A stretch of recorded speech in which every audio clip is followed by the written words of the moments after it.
Jay Crawford, Adam the Bull, Garrett Bush,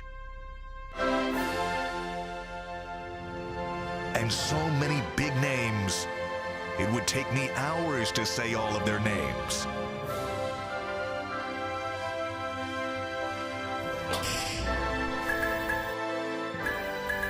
The ultimate Cleveland sports show. Booyah!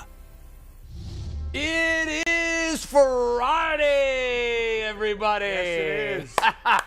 Let's go. Jay Crawford, Adam the Bull, G. Bush, Brad Sellars back in the house.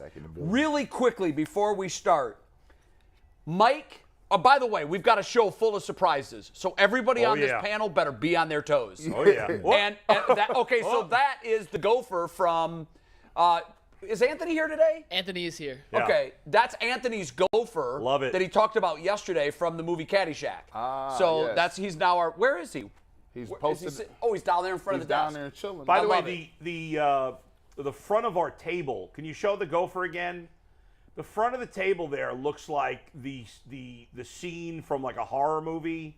Like when they're in the basement, it's all rusted and there's water dripping. Creepy. Yeah. Somebody's about to get killed. Yeah. Yeah. It's I think supposed to it's be on an the side industrial look. You know, Cleveland's Yeah. an industrial city. Looks scary. Like Yeah, it is. We are getting a sign for the front of that. That is in the works. Ultimate Cleveland Sports Show sign? The destination Cleveland. We're just figuring out the legal issue, but Oh. like the famous Cleveland. Oh, the script Cleveland. Yeah, we're gonna have that in front. I think we need that. I really do. It's coming. Okay, that's awesome. I'm glad to hear that they're on that. We've got our best lawyers on that right now, right? Yep. Facts.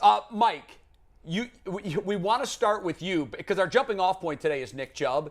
It was something that we sort of touched on yesterday. But before we get into that, you found something over the weekend that's probably just as egregious as what we're going to talk about to start the show. So set the table what you have here. Yeah, if not more blasphemous. This was going to be my worst take of the weekend. We didn't get to it on Monday, Yeah. so I'm glad we're getting to it now. Steve, let's pull up the video. This comes from Dave Kluge. Nick Chubb Wow. is fancy Damian Harris. Let me introduce who you to is the worst Dave take of the Kluge? weekend. Who is this guy? A fantasy football guy. No, he's not. I mean, he doesn't. He's He had not. a blue I've check. never heard of him. He had a blue check. I never heard of Dave Kluge. I am a fantasy football dork for 25 years, and I never heard of Dave Kluge. That's why it's the worst take of the weekend, Bull. Well, you know what he's trying to do? He's trying to get traction by Yeah, making yeah, yeah. ridiculous statements like that. I don't even really understand what that means. You know what? Is he Now that complimenting Harris or insulting Chubb? Well, here's what my take on that is. If he's a fantasy guy, yeah. Nick Chubb is a reality running back. Yes. I don't know that I want him as a fantasy running back just because the way the Browns offense works, when they get close to the red zone, Hunt's getting the carries. Yeah. I think he had 8 touchdowns last year. That's he doesn't it. catch a lot of passes. That's the bottom line. And so if you're looking at him from a strictly fantasy standpoint, Right, he's not elite He's as not a going to fantasy stockpile running points back. for Yes. you. Doesn't get a lot of catches. Doesn't score a Yes. lot of touchdowns, really. I told you, listen, here's the thing. I rode Nick Chubb to the championship last year. I also had Aaron Jones as well on that squad. Well, Right. that's a terrific backfield. So, what do you have, a 2-team league that you got both those guys? No, I got 3. I picked them in my top 3. I got Aaron Jones, I got him, and I also took. No, I ain't had Derrick Henry, but I also took Kareem Hunt. So I had both. That was your that's backfield last possible year. because you can get those guys. That's a late. Nick Chubb is a great NFL back. He's a good fantasy running and that's back. Not probably elite. what that. That's I'm elite. just trying to cut this guy some slack. and Yeah, figure yeah. out I don't think that's what the hell that he's talking bad. about. I actually think Damian Harris is a decent back. Obviously, he's not anywhere close to Nick Chubb at this point, but he's I think he's only in the second All year. right, third we year. throw that out there because where we're starting today is Odyssey, which they're a podcast company, right? That's pretty much what they do. Yeah. Well, they own the radio. They And own radio the stations. radio, Okay. Yeah. Do we have the tweet that they sent out? They ranked the backs in the AFC North, all the top 4 backs. And they actually have Najee Harris, number 1, Nick Chubb, 2, Joe Mixon, and then J.K. Dobbins. G. Bush, go. I know you're red hot on this. Bro, first of all, why you trying to spread the wealth here? Just because J.K. Dobbins played for the Ravens and you ain't said the Ravens, don't mean he's the 4th best back. Actually, Kareem Hunt is the 4th best back. Second of all, when you look at that, Najee Harris is 3. At the best, No. Gonna be. He's 4. You would put Kareem Hunt over him? Oh, without a doubt. Yeah, and the disrespect that you gave Ohio, how you going? Joe Mixon by the way, is way better than Najee Harris. That's embarrassing. The fact that you got both of these dudes out here, and then go look at PFF. Najee Harris is rated like 15th, bro. Yeah. All right, so here, like, I'm not a fantasy guy, right? So Right. I'm a real Sunday guy. I'm a guy that give me the real deal, right? The Browns are the best two backs in the AFC. We don't use Hunt like they were using Hunt in Kansas City. Hunt was a beast. Yeah. A I beast. wish we did, by the way. A beast, right? And I think He was the best back in the NFL when he came into the league. So sometimes I think people forget that. That's why I always opponent for playing them more together, right? Yep. Because you can see more things. And on that little funky list right there, man, I'm not paying attention to that little list over there. I got the two top backs. I ain't gonna go off on my man. So you've got Chubb, Hunt, 1-2. I'm not gonna go off on my man J.K. Dobbins because he's wearing the brand, Right, right? right. He up and coming, but Mixon tough down there in Cincinnati. He is tough. He's tough down there in Cincinnati. Listen, first of all, it's an embarrassing list because nobody put their name on it individually. Like, what is this Yeah. Odyssey Sports? Yeah. There's no real Odyssey Sports. Who is responsible for this nonsense? The person that made this list, I wish I knew who it was because I would personally call them an idiot. The list is absurd. First of all, What are they? what's that? What do you call them? An idiot. Okay, say it again. An idiot. He wants you to scream He said, at put home. the sauce on I that. mean, Put the secret it's so sauce on that. ridiculous. First of all, there's zero. How do you make an argument for Najee Harris being number one? There is no. I can't think of any argument. But here's the only argument that I can find. Yeah. He had the most carries. I don't know. Does that make him more durable than the other guys? I don't know. He had the most carries because they have nobody Right, else. there's nobody else there. Right. He's their backfield. So he played a lot of games. His yards per attempt, and that's not the end-all be-all, but his yards per attempt was not good. Now, part of that is, to be fair to him, is Pittsburgh's offensive line was poor last year. Yeah. But you know who else's offensive line was poor? Even worse than Pittsburgh? Joe Mixon. Cincinnati. Yeah, they were bad. And Joe Mixon's a stud. All right. Nick Chubb is obviously number one. I think there's no debate. I think it's a debate between Kareem Hunt and Joe Mixon for two. I think Joe Mixon's been no fault to Kareem Hunt. Mm-hmm. Joe Mixon in the last couple of years has been more productive because he gets more opportunity. Yep. So I would have He's to the put feature back, and, Yes. and Hunt is far from the I feature gotta back. put him two. Kareem Hunt is then three, but it's close to me. Right. I think if Kareem Hunt played a full amount, I'd probably have Hunt slightly over Mixon. And then it's a big drop, in my opinion, 4 Najee and then 5 J.K. That brings me Dobbins. back to the question. If Yeah. you have a beast player, right? What's the beast player doing sitting on the sideline? Listen, Well, but Nick Chubb's the best player, too. $64,000 No. I'm question. not saying. I'm not Play them saying together. Chubb. I'm not- I agree. Play here. them together. He's underutilized, and I don't think anybody would argue that point. Kareem Hunt is underutilized in this offense. But the question is, do they realize he's underutilized? I don't know. That's the question. I don't know. Stefanski dodges a lot of questions. He keeps going, well, what we like to do is keep them both fresh. There is some merit to that, though. But 12 I gotta carries ain't say- enough. That's Kareem Hunt. I agree. He need at least 20 touches. I need 20 for him. If it's screen game, if it's going to be flare, if it's spread out wide, I need more Then you want touches 20 for that. touches for Hunt and 20 for Chubb. Yes. Yeah, but see, with the thing is, with Hunt, you can get him 1,000 different eight ways, catches yeah. and 12 carries, and I know that's using him a lot. If you were, and I don't know that you can have 40 touches per game between Chubb and Hunt, because at that point you're lot. primarily a running team. You might as well kept Baker Mayfield if that's what you're going to do. Be clear. The Browns and Kevin Stefanski have a problem that the other teams in this league would love to have. Yeah, that's Yes, true. they An would. abundance That's of right. talent at the running back position. I'll make a couple points before we wrap this up. I think the rankings are ridiculous. I'm with Yeah. you. I don't know who did it. I think the fact that nobody singly put their name Yeah, on right. it tells you that they exactly. knew. You know why they did it? So shows like this and others would Absolutely. talk about it Yes, and sir. talk about Odyssey That's Sports. right. Yeah. So we took your bait. We're guilty. But I will say this. Somebody mentioned Pro Football Focus. I think you did. You said they have Harris at 15. He's at 11 on Pro Football Focus. Mixon is 9. Right? Chubb is 2. For me, Pro Football Focus is the Bible. I think they're they're accurate with their ratings, the way they look at the game, and the way they value players. And you no may doubt. think in that list, Derrick Henry is number one. He's not. Derrick Henry is all the way down He's at at 4 or about 5? 4 or 5. Yeah, he was not number Taylor is one. the number one running Yes. back according to them, just because of what he Yeah, did. what he did Derrick last Henry year. got hurt last year. That's based only on last year. It is, Yes, yeah. but- So here's the other thing. Yeah. You sort of discounted yards per carry. You said not that it means everything. No. For me, Yeah. and I know that there's more things to being a running back. You got to Right. catch passes, and Chubb is Yes. not as accomplished at catching passes Yes. as some of these other backs. But I look at the yards per carry as the end-all be-all. I look at that as the OPS. I look at that as that's my golden nugget stat for a running back. Guys, when you just look at that number, yeah, he kills everybody. It's not even close. Yeah. Nick Chubb, not just last year, but for his career, guys, is third. averaging 5.5 yards per touch. Yeah. And Harris at 3.9 is the worst of the bunch. Yeah.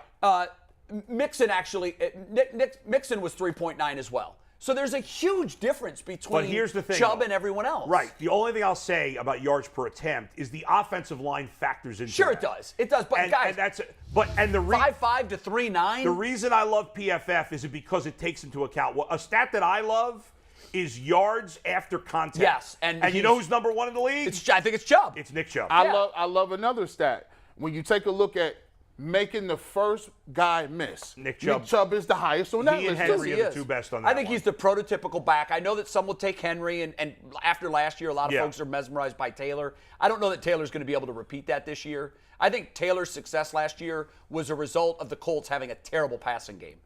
I mean, they had that to rely on factors him. in, no doubt. But to all the stats you guys have just laid out, Yeah. really just aligns with my question. Do we even know what we have, right? Because just off those numbers that you just gave, Jay, right? We should be pounding the ball with these Should teams. be. We should be pounding it with them, right? And you know, we talked earlier, does Stefanski know that? Here's my fear. Do you remember Marty Schottenheimer was run out of town because he was stubborn and refused to hire an offensive coordinator? Essentially, that was the rift between Art Modell and Marty Schottenheimer. He wanted him to hire an offensive coordinator. He wouldn't do it. Yeah. I'm watching Stefanski, and it seemed like the overwhelming chorus last year was, why is he calling the plays? Why doesn't he be the CEO? Why doesn't he just give off that duty, let someone focus specifically on that, and he can be the CEO like all your great head coaches? And Right. I'm wondering now if we're getting to a point, and the same thing with Chubb and Hunt in the backfield at the same time. That was the overwhelming chorus last year. The media, the fans, everybody was saying, why?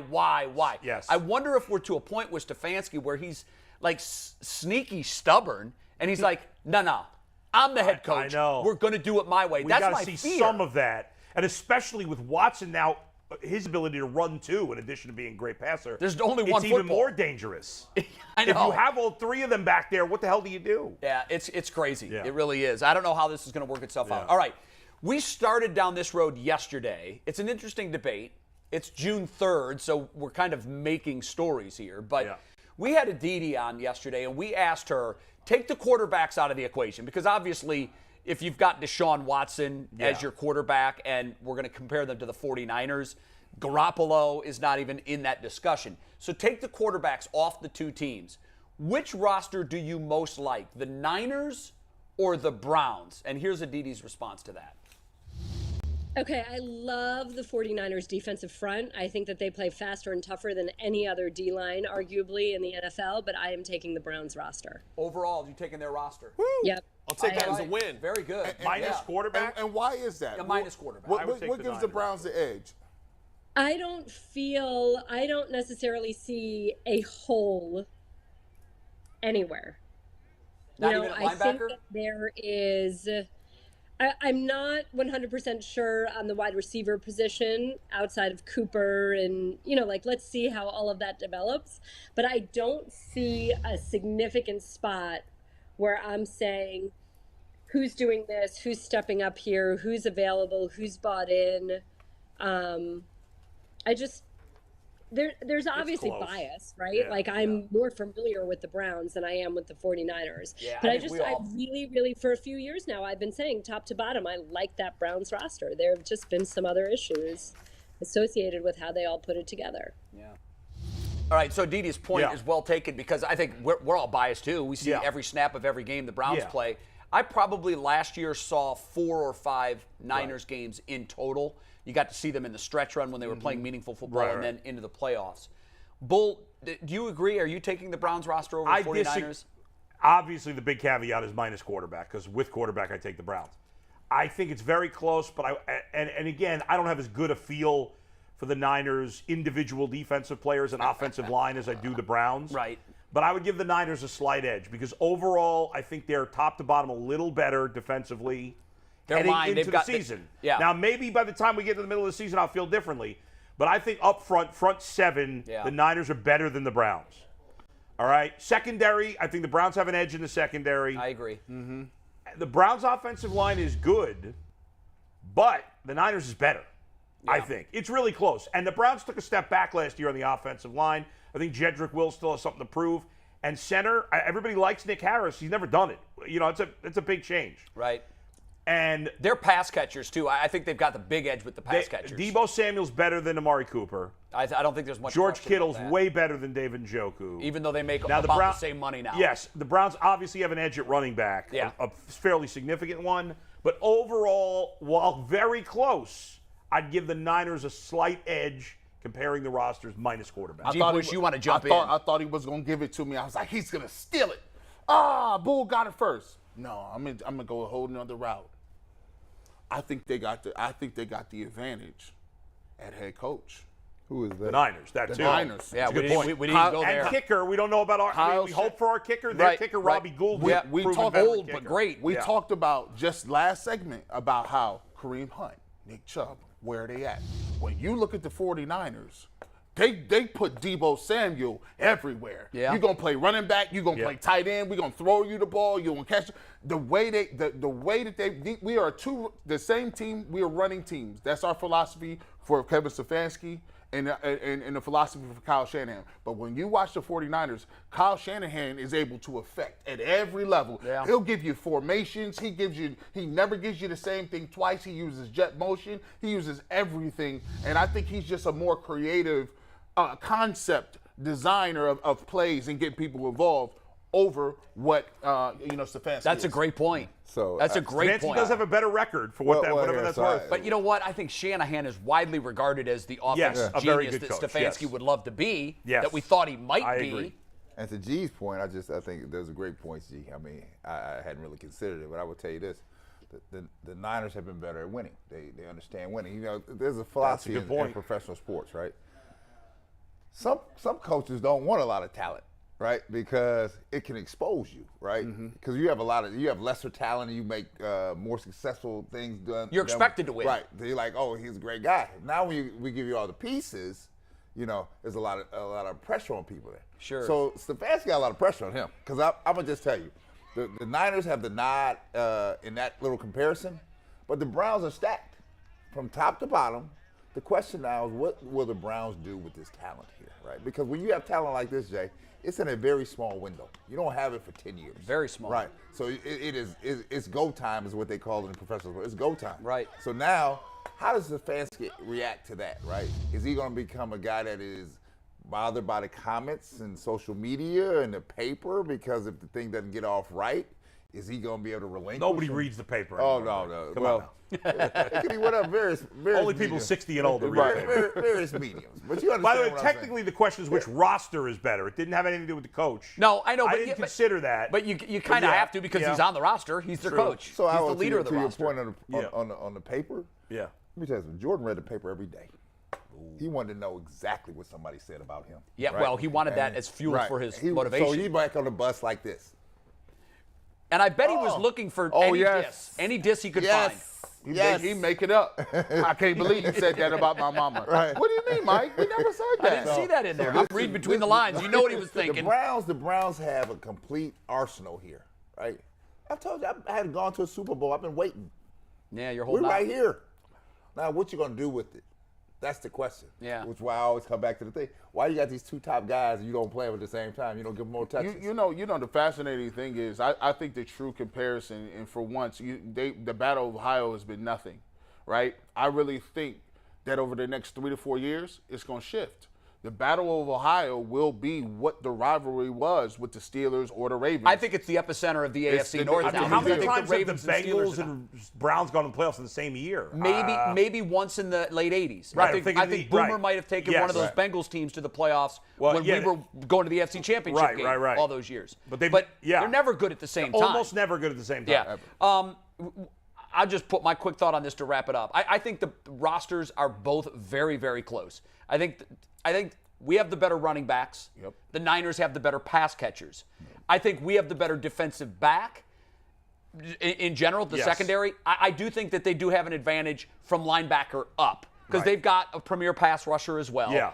They've got, I think their linebackers get a slight edge. Yeah. I think the quarterback nod, I mean, taking the quarterback out of this equation is kind of silly because it's the most important. It's a huge difference. But when you throw the quarterbacks in there, I think the Browns have a much better roster in total No doubt. than the Niners. However, I'll say that I think the difference at head coach, while not the same as the difference at quarterback between Browns and Niners, I think the Niners have a significant edge at head coach. And I also think John Lynch is one of the best executives, and I think Andrew Berry's done a terrific job. But I think if you're going to go even that high up into the organization, I think John Lynch has proven to be one of the better executives when it comes to making global decisions for a team in the NFL.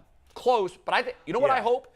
This is my sincere hope. I hope we can answer this question with Super Bowl 57. Oh, yeah. Can you imagine? That would be a great matchup. Oh. I would love to see that. I would love to see the Browns and anybody. They could play Saint. They could quarterbacking for. They could play Saint Ignatius. I love it. If Deshaun Watson's not quarterbacking, it won't happen. No, probably not. Yeah. Okay, we're going to do something that's a little unorthodox, but it's off the air yesterday. We were laughing so hard at this, we figured we've got to share this with the audience. So I'll set the table briefly, and then I'll let G. Bush take it from there. A number of years ago, G. Bush had agreed to do a hit on a Kansas City radio station who thought he was someone else. This was right after the Browns had beaten the Steelers in the playoff game. Yeah. Okay, so a couple years ago, 2 years ago. Right, and they were getting ready to go against the Chiefs in the playoffs. Yeah. And what happened from there is almost too good to be true. G. Bush, take it from there. What happened? So they're getting ready to play. Usually what happens when you're getting ready to play the Chiefs in another city, you know, if there's going to be a big game, they reach out to somebody from Cleveland and say, hey, can you want to come on and talk about the game and preview it from the Browns' perspective? Right. So in this case, I got a text message from their producer, and it was very vague, and I had already been on that radio station a couple times before because we had already played, I think. Kansas City in the regular season. Right. Yes. And so they're hitting me up, and I'm like, all right, well, cool. This is great. I'm like, I done made it. They done messed around and let me get this Kansas City game off. All right, cool. I'm on. He said, all right, well, thanks for coming. He was so conciliatory. He was just like, yeah, thanks for coming on. We appreciate your time. And I'm like, okay. I'm like, wow, I only work on Saturday, but I'm here to go. So then we text back and forth. So it gets time, comes around for me to do the interview. He calls me about 5 minutes early, and I'm like, man, this is crazy. I told my mom, yeah, I'm gonna be on in Kansas City. Yeah, man, I'm moving around nowadays.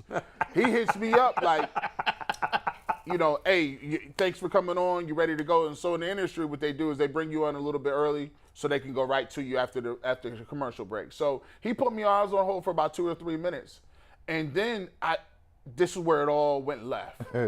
He comes into the game and he's like, well, don't give it away. We ain't gonna give it away. He comes into the game and he introduces me, right?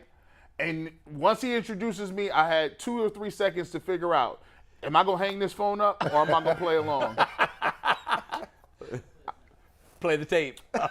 Let's go we to the know video. the Cleveland Browns got over the hump. It's been a long, long time since they had a playoff win. And someone who spent time in Cleveland, not only, of course, grew up in the area, but played for the Cleveland Browns and was able to win a Super Bowl with the Tampa Bay Buccaneers. Prior to that, he is former Browns wide receiver Joe Jurevicius, kind enough to give us some time. Joe, great to have you on the show. Just what was your reaction, though, as you're watching that game on Sunday, knowing the long, long years, obviously, of suffering Browns fans? It was just a great opportunity to just watch the Browns really, get over the hump a little bit there. When you go back and you look at, what the Browns have gone through over the long period of time. You're trying to sound white. You are trying to sound white. Area, I gave it growing my up best shot. in Northeast Ohio and looking at what, the Browns, look what the Browns have gone through from, the Biner fumble to, going through. I love that picture. That time period with Elway and some of the things that, John Elway put him through and not being able to get over the hump. And the team leaving, it was a relief just to be able to, put some of those things to the side And not only be able to do that, but to be able to do that against the Pittsburgh Steelers and Big Ben Roethlisberger, who has been a thorn in the side of the Cleveland Browns. I would say pretty much since the team coming back in 1999. Oh, my which God. is such a relief and something that was just such a great fact to And see this went for on and the on? organization, Oh, no, fans, this is and not one segment. This is a couple. some of your fellow players as well. There it is. Oh my God. Oh my God. And you did the whole interview. How long like did that. the interview go? This 15 minutes. Listen, this is a. They never said, bro, you are not Joe Jurevicius. This is not the video. We can't even explain like all black dudes look alike. Yo, we can't use that I don't even know, and I'm saying, so you're not putting yourself in my circumstances. He already running it up. He already Tampa Bay Buccaneers wide receiver Joe Jurevicius. Former Super Bowl champion. But G went to his authoritarian talk. No, he tried to sound white. He was trying to sound white. It's my favorite part. It's my favorite part. I said, let me go to AM announcer voice. This is the AM announcer voice in Indianapolis. Oh my God. And he was like, yo. Hey, and when he came back with the second question, I said, I might have sold it. He was like, he repeated it. He said, Joe. Told him, Joe. Wait a minute. Here's my favorite part of the story. Yeah.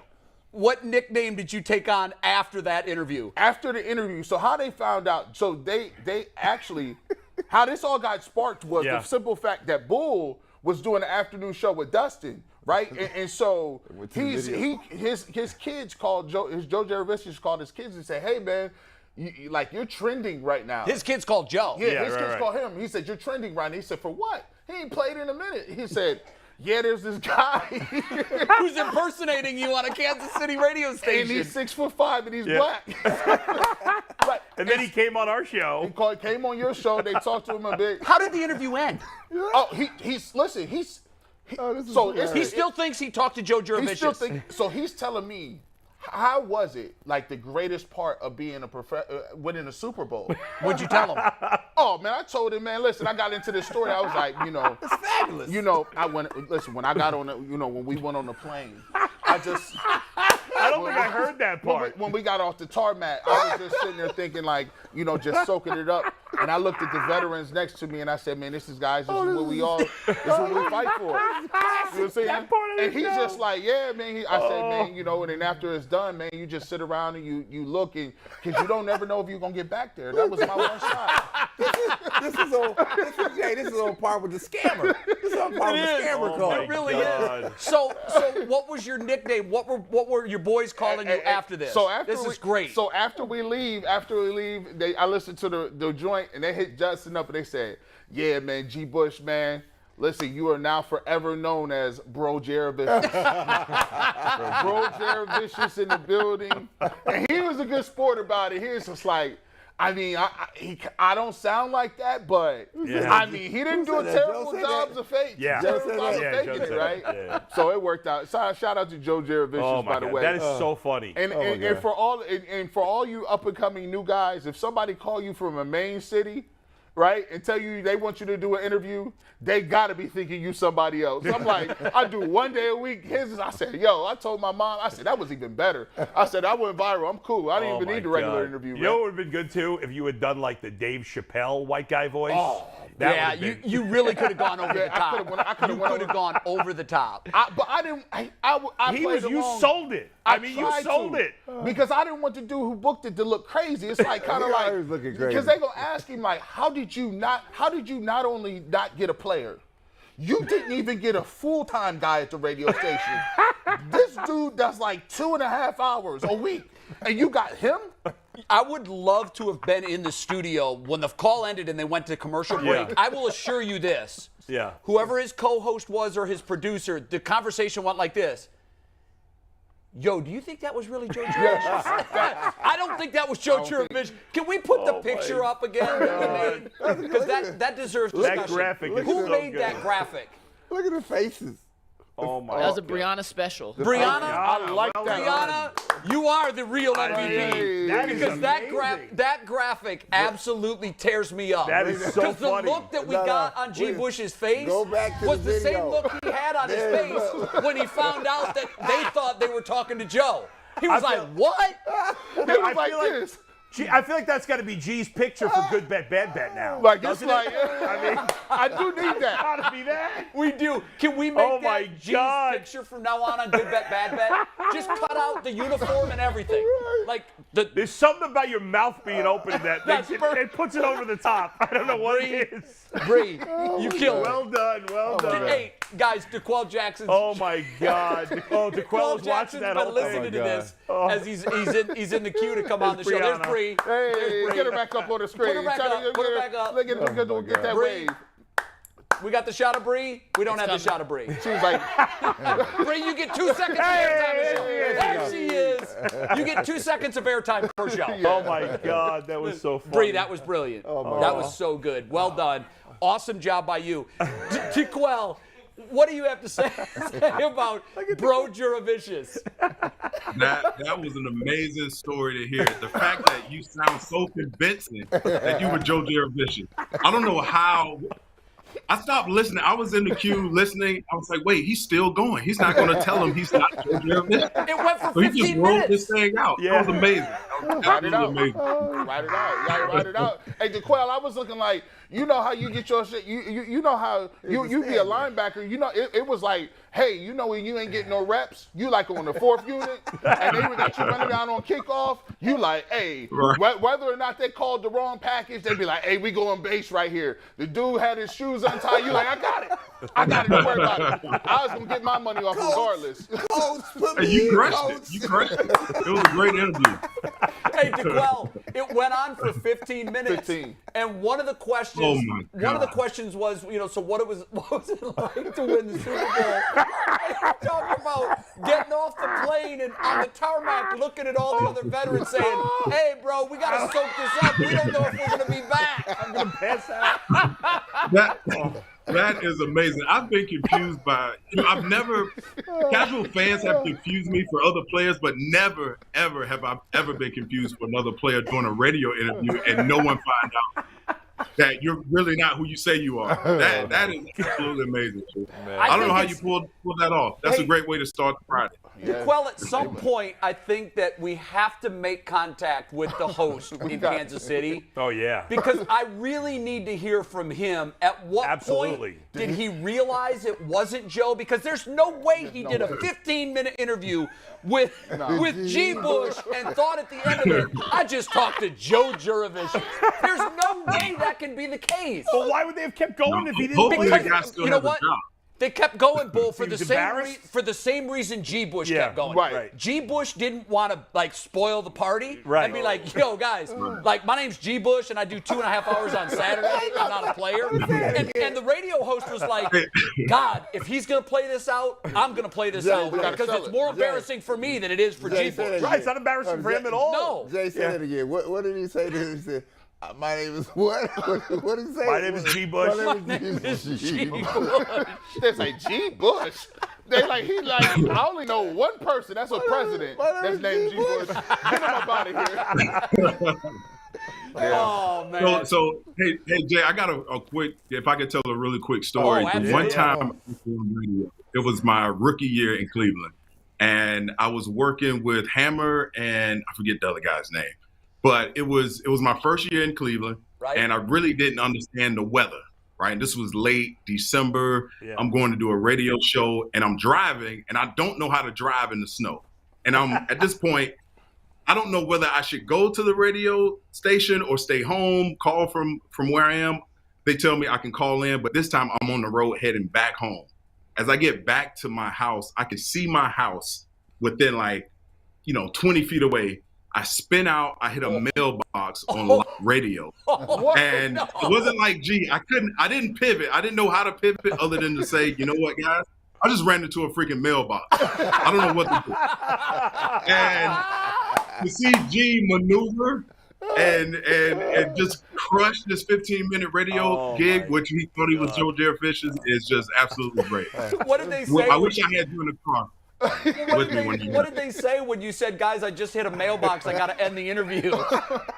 They were confused. They were like, "Wait, what? You did what?" I'm like, "Yeah, my front end is smashed, and I'm looking at my neighbor's crushed mailbox." And we talked about it for probably a few minutes, and then we ended the conversation. And most times when I go back to Cleveland, when people remember me on radio, they remember that moment. And it's one of those moments, That's funny. By the way, do you know Joe Jurevicius? I do. I played with him. I haven't talked to him in forever, but he definitely doesn't sound anything like G. No. And the funny thing is, I've interviewed Joe a lot because when that sounds nothing like when he was in Tampa, I worked as the sports director at the ABC station in Tampa, Florida. And first of all, he's a stand-up, classy, great guy. Yeah. I love Joe. In fact, I think we're going to try to do something with Joe on the program here because he's a Cleveland guy. I think he went to high school at Lake Catholic, if I'm not mistaken. Yeah.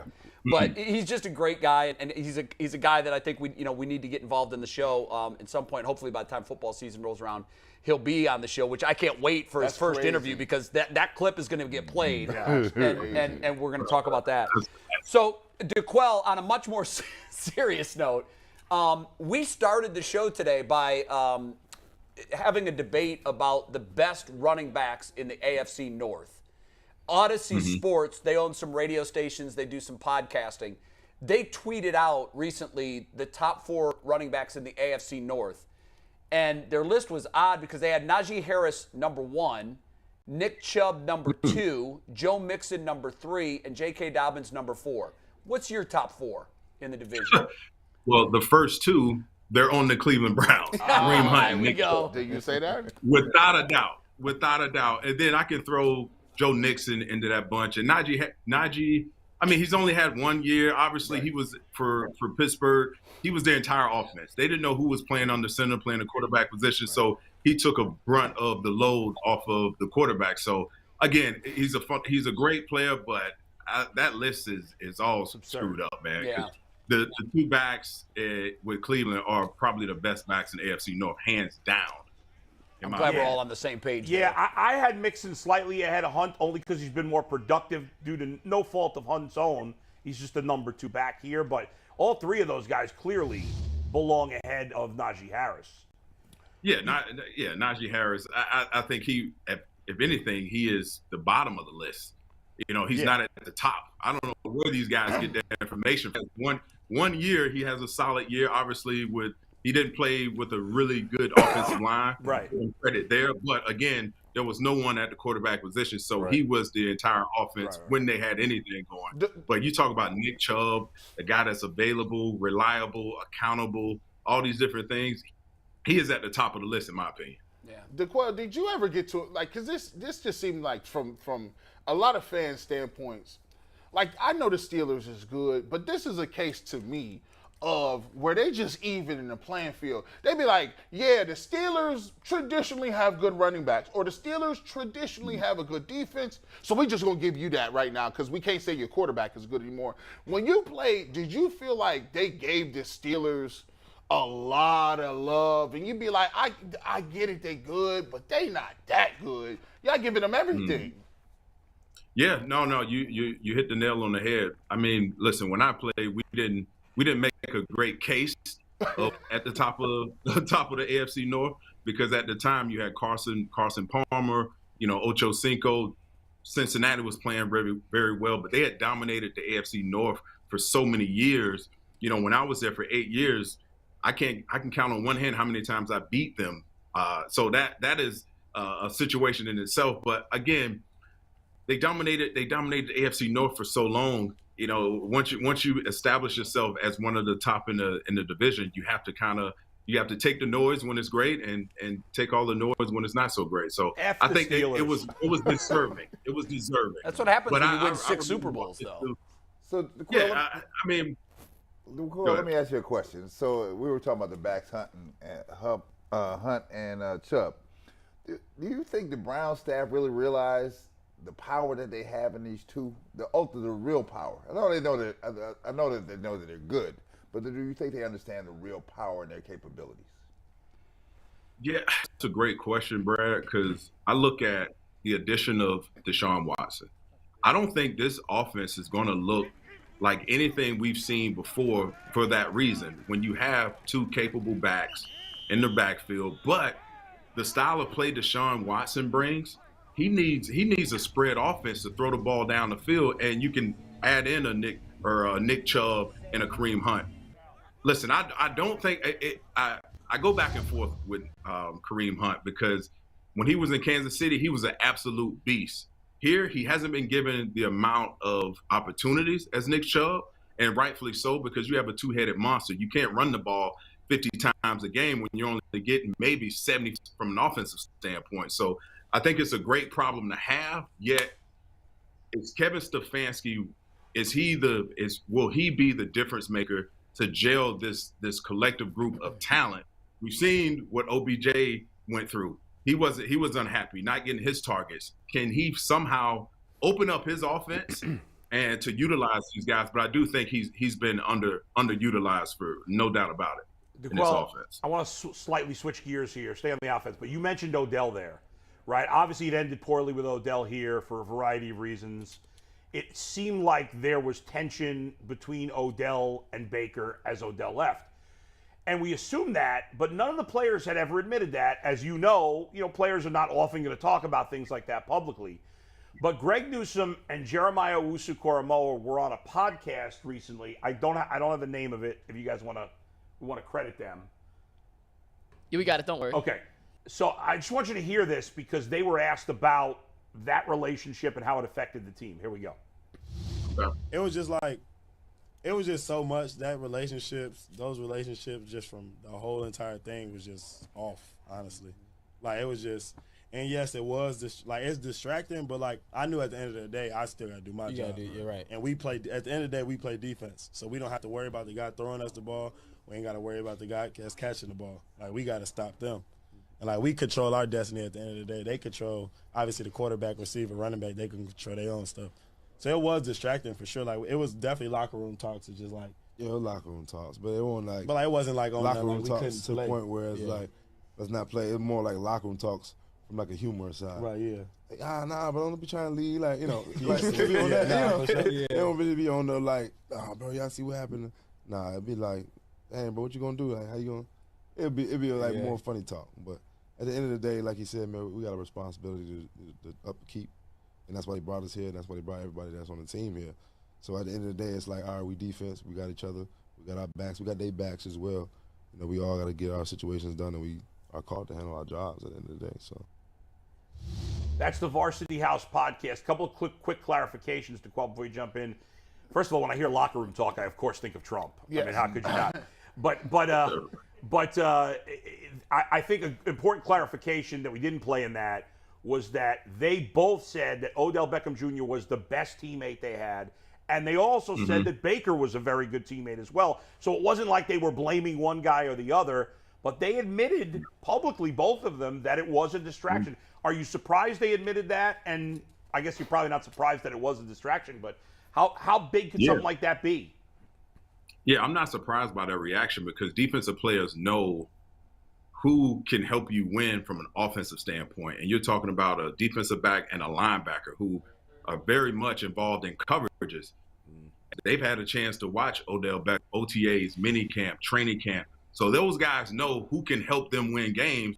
And if they see a connection, not the chemistry not really being there, then that's when the rumblings start. That's when, you start to doubt, wait, can this guy get Odell Beckham the ball? What are we talking about here? We're talking about two guys when we have two great running backs. We're winning games, but, right now there's a tension between our best offensive threat down the field and our quarterback not developing chemistry. So this is if they admitted to that, that tells me this has been festering for a very long time, and that it just finally boiled over and hit his head. And then we saw Odell Beckham Jr.'s father get involved, and he was trying to orchestrate a way to get the heck out of there, because clearly, again, I'm pointing at Baker, but a lot has to be on a lot of the responsibility has to fall on Kevin Stefanski. You have to open up your offense. You have to find a way to get your playmakers the ball. And later in the segment, we may talk about the 49ers, but when you have a really good offensive coordinator, he can utilize really great talent. And I think there's something to be said about that. We got to pay attention to that, because if those guys are admitting to that and talking about it openly, then that was probably a bigger issue than at our glance. So, DeQuell, with that being said, you think Baker knew that he wasn't getting the ball to Odell Beckham? Do you think he knew that? I think Baker was caught up between two worlds. He was trying to play within himself, but he was also trying to, get his playmakers the ball. And then you have to obviously attest to Kevin Stefanski what his philosophy is. I think he was young and he was caught in the middle of it all. Well, Baker's the PG. He's the point guard on the team. He's the one with the ball. Right. He knows where he's got to deliver it, right? If you know you have a weapon, I have to get the weapon the ball. I don't care what Stefanski said on the sideline. It's a weapon, right? I have the ultimate decision to see where I'm going, left, right, or center, right? So I'm always perplexed, because do you realize this, or are you purposely not going this way? Because at some point, this is crossing my mind. Are you purposely not going this way? Right. I think they probably dealt with Baker with kid gloves initially, and they start, putting, hey, we have to, spread the ball around. We have to get other guys involved. You see the latest contract with Njoku. Everyone is up in arms about that contract, because we really hadn't seen that production before. And you're paying the guy based on production. And when I saw that contract extension, I know I'm going off a little bit, but it tells me that the front office saw some limits with Baker Mayfield. And you're right. Again, ultimately, you're the player. You make the decision. The ball's in your hand every single snap. If the offense isn't running efficiently or not. But at the end of the day, obviously, Baker is in a position that he played himself into, and he's on the outside looking in. And hopefully they get some trade value for him. But right now, we have to wait and see what the Deshaun Watson situation, looks like. DeQuell, I have a theory. I'll run it by you and see if this makes any sense at all. It could be complete craziness. It seemed like early in the relationship that Baker may have been forcing the ball to OBJ when he wasn't open, because he knows the presence that he is, not just in the huddle, but in the locker room. He knows his past. He knows he can get vocal if he's not getting the ball thrown to him. And it almost was if after forcing the ball there when there was nothing there and throwing picks, it almost seemed like at some point in the relationship, he said, okay, I'm hearing from everybody, don't force the ball, don't force the ball. It almost seemed like it's at some point, particularly early last year, that he just was almost making a point not to throw to Odell, almost to feed into the criticism that he was trying to force it to him so much early. Is that crazy talk, or is there something to that? No, there's definitely something to it. I mean, when the guy's hearing all the things he's not doing well, and he's trying and he's forcing the ball to his playmaking, and it's for whatever reason the chemistry isn't there, and you're not winning games, and you're playing with injuries, and things don't seem to be working out, you start to what's the best way a quarterback can avoid that situation is not throwing it to him. And not to say that Baker intentionally decided, hey, you know what? I'm not going to start throwing to him. I'm going to try to play within the system. I'm playing with some injuries. You had a ton of noise. Clearly, Baker hasn't done a great job of dealing with the outside noise, outside criticism. Rabbit ears and thin skin. That's a bad combo for a quarterback.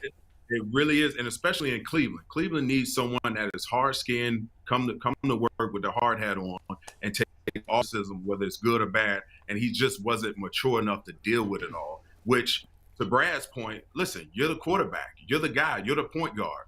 You're here to make the tough decisions and lead this group. I mean, he carried himself like it. If you listen to any press conferences, he would address the team as if he was the unsung leader, that they listened to him, but.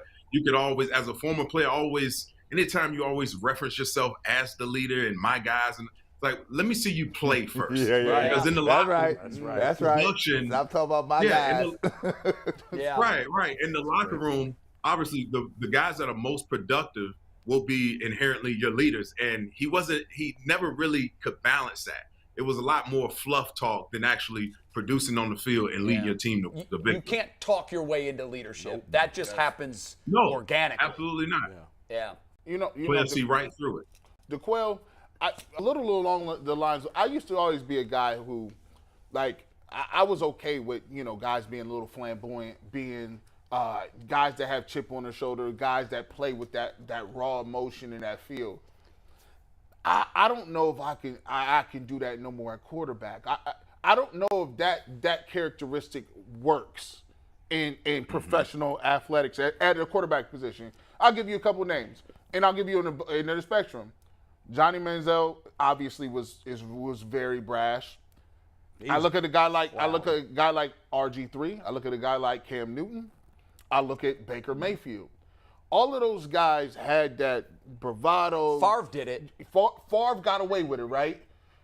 But, man, I don't know if that type of mentality works in a locker room where you got to be even keeled. They be watching you. And I always go to what Hugh Jackson said. And people don't remember this. It was in Hard Knocks.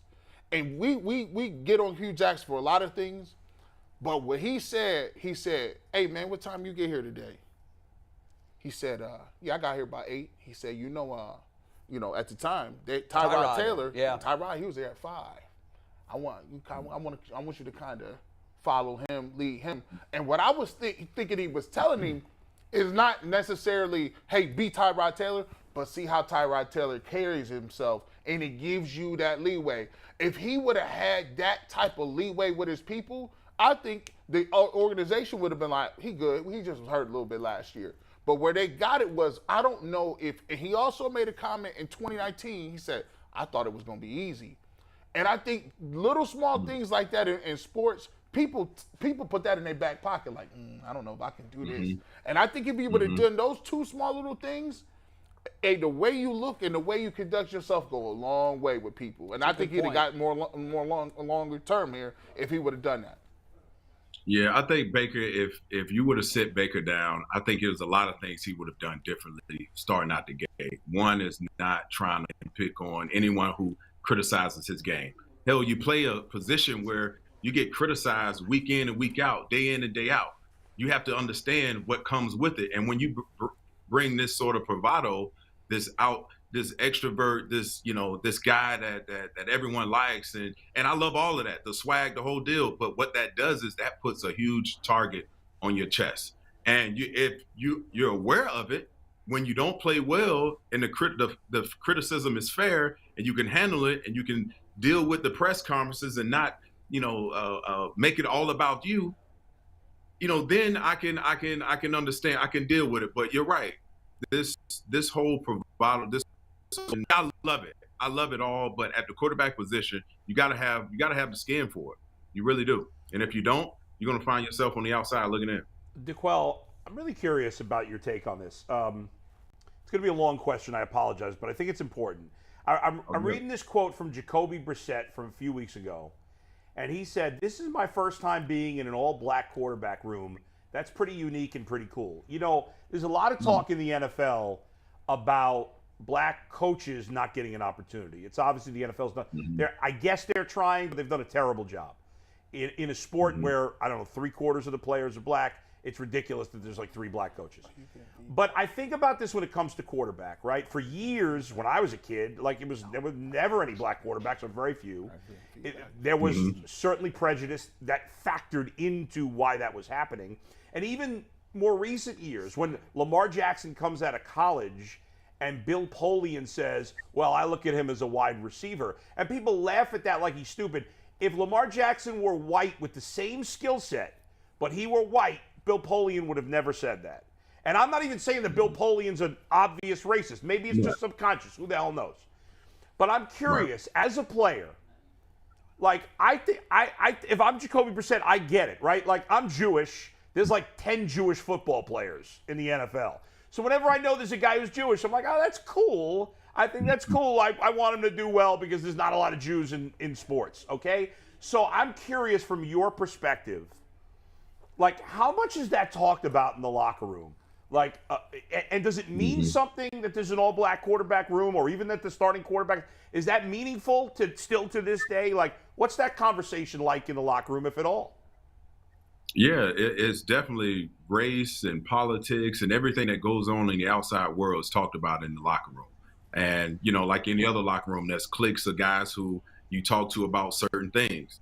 To your question, yeah, guys are talking about it because if Jacoby Brissett noticed it I've never, as you brought the question up, I've never been on a team that had all black quarterbacks, three black quarterbacks. And it's something that tells you the league is transitioning over to where you have, we have guys who are arguably the greatest of the game. Tom Brady, that style of offense, that style of quarterback play is slowly trickling over to an athletic, mobile guy that has a big arm. So I think now is the time where you see a lot of those black athletes, like you mentioned before, when the Bill Polians, when he was a decision maker, he looked at athletic quarterbacks as a guy that shouldn't have the ball in his hands every snap, and that's a huge decision maker that can throw the ball down the field. So, yeah, it's definitely something that's encouraging. And one other piece I'll add to that is the Browns have done a great job in total of hiring black coaches and black staff.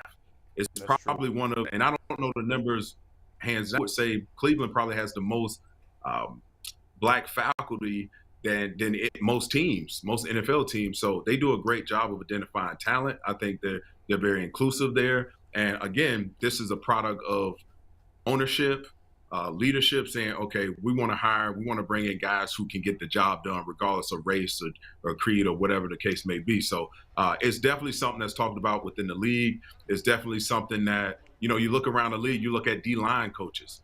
A lot of D-line coaches, for whatever reason, have been, in my opinion, there's black coaches in different places, that traditionally I've always been around a black D-line coach. I don't know whether through coincidence or what, but never, other than Romeo Cornell, have I played for a black head coach. But I think the league is working on it. It's definitely something that, the Rooney Rule, adding to that, they're trying to obviously, help, black coordinators get head coaching gigs and what have you, and ladder. But it's an ongoing issue throughout the league that, in my opinion, the NFL has never been proactive on. They've always been 100%. Always been slow to the dance. When you look at other leagues like the NBA, have been more progressive in that in terms of hiring women as well. So they have a long way to go, but I do think to answer your question again, it's definitely talked about within the locker room, within the players. And DeQuell, to your point, all the way to the top with the Browns, Andrew Berry. I think the Browns get an extraordinary grade when it comes to diversity hires and you mentioned women hires. They had one of the first female assistant coaches. I do think that that's something that the Browns are sort of leading the way on in the NFL. And something that I think the league has acknowledged they have a lot of work to do in that situation. It's odd because the number of black head coaches has fluctuated through the years. There have been opportunities. There have been at points there were a good number of them. But for whatever reason, now we're in a spot now where you look around and you're like, how has it gotten to this? After the progress they had made. And black coaches that don't win right away almost never get a second chance. Well, look at Miami. Look what just happened to Miami. But you get that in all the major sports, right? I mean, you have to think about the opportunities that African Americans are given in any major sport to assume a leading role. Mostly comes at a point where you have to choose just taking the job or getting a good job, right? Sure. That's true. So if you don't get the good job, you won't get any job. So you got to take the job. So you take the risk. Like Mike Tomlin was set up to succeed in Pittsburgh because the organization around him was set up to do that. A stalwart organization. They're going to succeed whoever their head coach is. But when you bring in a guy like Tomlin, who's from Tony Dungy's tree, who'd had a lot of success, I think it helps for future hires. And also, I know I covered Tony for a number of years when he was in Tampa. It was very important to Tony that he was giving opportunities to young black assistant coaches, knowing that that's how you change things in the NFL. You're in a position where you can do that. So it trends. I'll tell you, it trends because people want to win. Organizations want to win. Sure. Right? I'll give you a case in point. I'll switch from football to basketball. I'm looking at the Celtics. The Celtics, when I was there, was predominantly white. Absolutely. You might only had two or three African American players that played for the Celtics. I looked at the Celtics. Easy Eddie Pickney. I looked at the Celtics. I looked at the Celtics now. Yeah. And it's totally changed. Yes, 100%. Totally changed. And then I think that hadn't only changed. Look at the crowd. Yeah. Look at the crowd. Who's in the crowd at the Garden? Yeah, that's true. Yes. This thing has changed. It has changed because guys used to hate going to Boston. In Boston now, it's not now. They know winning. Sure. That's all they care about. Yeah. Winning, right? It doesn't matter if you're purple. But ultimately, green, guys, yellow, just win. all the owners, or almost all of the owners in sports, are old white guys. And Sure. who are they around? Other old white guys. Well, the thing is, you can't do anything about that because, DeQuell, as you know, it's the guys that have the money make the rules. Right. And in sports, that's why you have seen black ownership groups. NASCAR has a black ownership group. Michael Jordan has been involved with Charlotte Maybe for LeBron a will number be of years. eventually. I think LeBron, you can almost book LeBron will be an owner at some point. Yeah. I mean, yesterday was news that he's a billionaire, for crying out loud. So I think he'll have the capital. Yeah. And by the way, and I don't want to disparage your guy, Michael Jordan, but Jordan, to me, is an absent guy. He's not. I think if he would approach being an executive the same way he approached being a player, he could do it if he wanted to. It's just, for some reason, he's not as involved as many there think he should be. Well, but knowing Michael the way I know him, right, that's how he operates, right? He's not that guy. Everybody ain't hands-on like he's that. not that Right. upfront guy, right? He played that way. Sure. Now, if you watch The Last Dance, it comes off differently. Now, you go talk about teammates. Oh, there's another side to this Last Dance, right? Right. He kind of, they didn't put that out there, right? Yeah. Because just as much as he was giving it out to people, he was getting it. It was definitely getting it. Yeah. That's what Pip mad about, Horace Grant's mad about. Oh, you was getting it. Put that out there, right? Because he's not that guy. He's just a good guy, right? He's just a good guy, a guy that you want to have as a friend, right? And he is a Southern guy, right? And he wasn't the one to say, don't give me all the smoke. I don't want to be that. I just want to do my thing, right? Right. That's who he is. And people always assume for him, here, you're going to take this mantle. You're going to take the leadership here. You're going to be the front person. And I don't want to be the front person. I just want to be a person here, right? And I'm not gonna let the colleges off the hook either. If you combine NFL, college football, there's less than 10% of the head coaches that are African American. I'm surprised. I bet it's not even near 10%. I mean, that's crazy, especially given what the SEC is, given what college football is. And if, like Brad says, you have to take whatever opportunity you can get, you're more likely to get a bad team, you're more likely to fail. Yeah, so my college roommate and college teammate, Dennis Hopson, was the number 2 pick in the NBA draft. Got an NBA championship ring, has all the criteria to be a college coach. Has been college coaching under Rolly Massimino for some time, right? He can't get a sniff. He can't even get a sniff at a job. Sure. My alma mater won't even give a sniff. It's crazy. Right? College basketball is still bad, too. NBA has really done the best. The NBA has done the best. Yeah. McNuggets has given us the go sign. yeah. So, DeQuell, we got to do the top 5. Yeah, ready? Yesterday's was the all-time worst. It was top 5 sports movies, and It wasn't me, though. I know it was Anthony yesterday, but man, it was Well, bad. what are some of your favorite sports movies, by the way? Yeah, do you have a favorite sports movie? The program by far is my absolute favorite. Which one? You Have broke you heard out. of that? The program. The Oh, football yeah. The movie, program, the absolutely. I said that yesterday. Yeah. That deserves That's my mention. number one. All right, very Yes, good. That's Any 'cause given Halle Berry's Sunday. Is it because Halle Berry's in it? Is that why it's your favorite? Not maybe. It probably has a little something to do with it. It doesn't hurt. She is the hottest woman. What is she, 60? No, she ain't She's 60. close. She's close to 60. I think she's late 50s. She's younger than me. She's Bree, the get on that best for us. looking woman over 55 I've ever seen in my life. I always say this. Listen, She has the skin of an 18-year-old. She must have great insurance, guys. Look, How old? Beth was Right. born in Oh, Brooklyn. she's 55. Now Angela Bassett about 70. She's beautiful, and too. she's another But one. Halle Berry is... We got to go. Mike's sorry. killing me. Mike's giving me the go sign. Halle Berry probably has great insurance. Probably Roundstone You know what? Insurance. I- The Ultimate I hope Fighter she does have sponsored by Roundstone. Roundstone Insurance. It offers a better alternative for affordable quality health care. For more than a decade, Roundstone Insurance has been saving small and mid-sized businesses money up to 20%. Contact us today to learn how you can get great health care benefits that your employees will love and save money too. Shout out Roundstone, our favorite. Roundstone. I wonder if Joe Jurevicius has Roundstone. Roundstone. I bet he does. All right, so today's list is the 5 worst kind of pickup basketball Okay, players. let's go to it. All right, this is stemming from the fact that DeQuell wants you in a pickup basketball game one-on-one, which is going to happen Mikey soon. McNuggets, I'm assuming, is going to get his ass kicked in this, but we'll see. Yeah, I'm putting my money right now. Well, you got any plans to come to Cleveland anytime soon? I do. So actually, McNuggets and I, we were talking the other day, and there's a good chance I could be in town in a few weeks for an alumni, and he was the first person I reached out to. I'm like, listen, you better start shooting, getting in the gym, because I will be there sooner than I thought. Get the game ready. I feel like we got to play at an outdoor court, man. Like a little city ball at an outdoor court. Yeah. No way. Indoor. My knees aren't built for Oh, that. my God. What a win. What are you, 29? All right, what's your top three? What's number 5? Is the Nat. Now, it's too long to put it on a total screen, but the Nat in pickup basketball is the guy who's terrible at offense and knows it, so just plays man-to-man defense 94 feet up and down the court, doesn't leave your shorts. The worst. Great to have on your team, terrible to play against. He's the shadow. All right, I give you that. I like that. I like that. But I think that's bad because I like that guy. Not if you're playing against him. Yeah, but because you know he's got no game, but he's frustrating you because he is with you step for step. Yeah, when I was at 18, I was that guy because I'm the worst basketball player ever. Yeah, that's why you like him, boy. And when I was in better shape at a younger age, I would run around playing physical defense. So you were the Nat. I was the Nat. But probably when you're in a close game, he's a detriment to us winning here. Why I passed the ball to the guys who catch you. And OG, you know how it is. The Nat to get you hurt. He all up underneath. Hold on. Come on. Rolling ankle. No blood, no foul. Yeah, the Nats have to stay away from me. Yeah, I don't like him either. Number 4. Number 4, the guy who insists on playing point guard who can't dribble. You're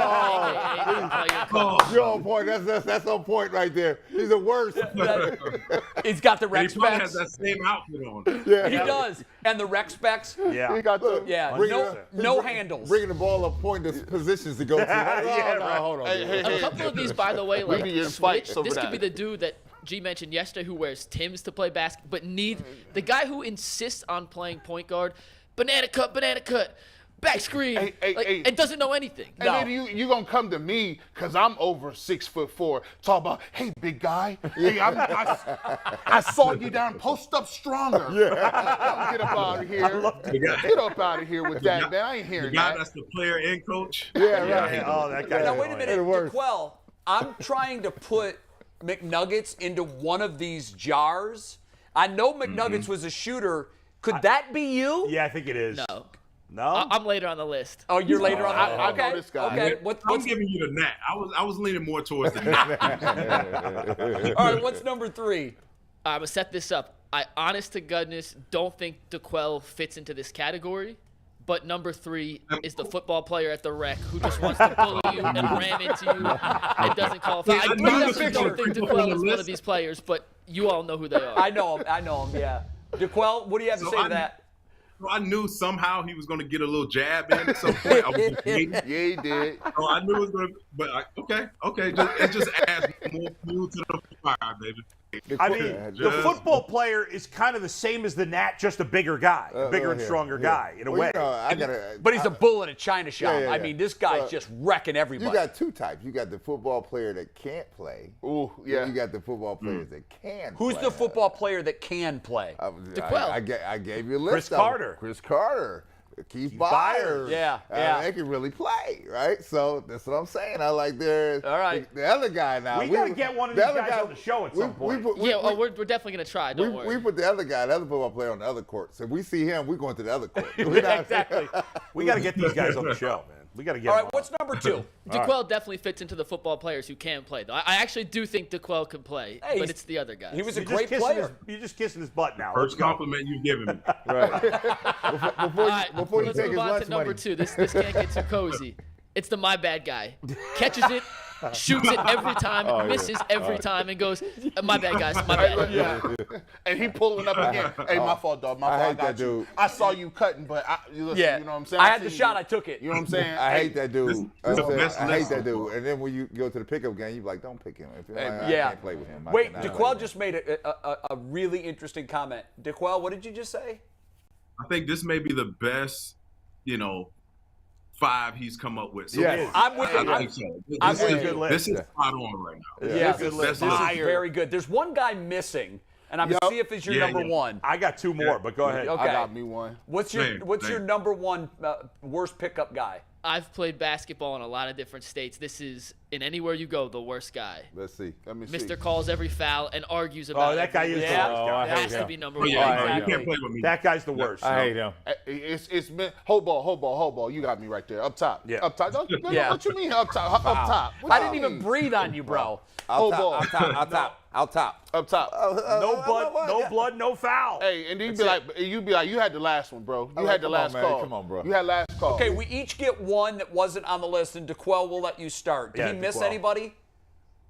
Yeah, it's definitely the guy who has all the apparel, the Jordans, the knee sleeve, the arm sleeve, the goggles, and can't play a lick, no basketball IQ. He's just on the sideline, just, hey, who has next? Who's got next? Oh, I got God. next. And no one ever picks it. Sweatband Sam. You have something. I have a story on that. So I lived in LA for a summer, and there was a guy at the gym I played with he was Sammy Sweatbands. I was like, this dude's a bum. He was terrible. At the end of the summer, he always talked about acting too. He was there to be an actor, right? Yeah. Pooch Hall. He's got like 600,000 Twitter followers. He's like, I leave. I'm like, hey, I'm going back to Boston. He's like, hit me up on Twitter.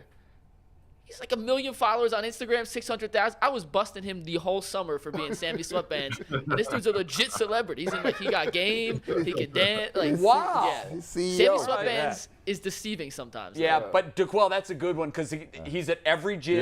Yeah. He's at every and you just look at the guy and you're like, yeah, let's just pretend he's invisible. Right. Because they never live up to their apparel. You guys are missing the best one.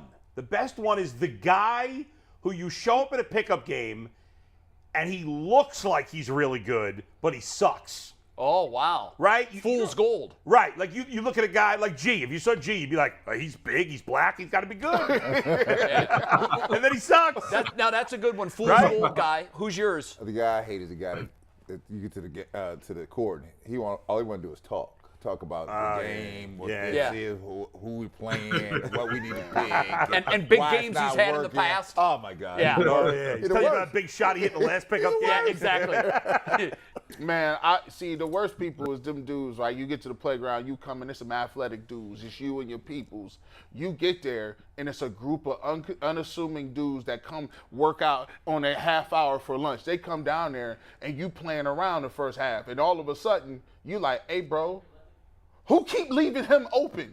It's Mikey McBuckets. He's the dude. It's tie game, no twos. All of a sudden, how are you open? They run a double back screen. He comes off a flex cut. He's wide open, and it's game. And it's a whole bunch of people waiting, and you got to wait 15, 25 hours to get back on the court. You got to be my Mikey McNuggets in the get-along game. I don't like the get-along game running plays. No. Yeah, you're exactly right. That's a real guy. It's a real guy. So, DeQuell, my favorite guy, and you don't see this guy at gyms. You don't. But you see him on playgrounds a lot. He's the jeans guy. Oh, yeah, jeans. He comes strolling by the park. He sees a game. He's not there to play. He's in jeans. Sometimes he's got the all-black tennis shoes. You know what I'm talking about. Buddies. And he says, here's what he says. Hey, I was the last one cut off the varsity team my senior year.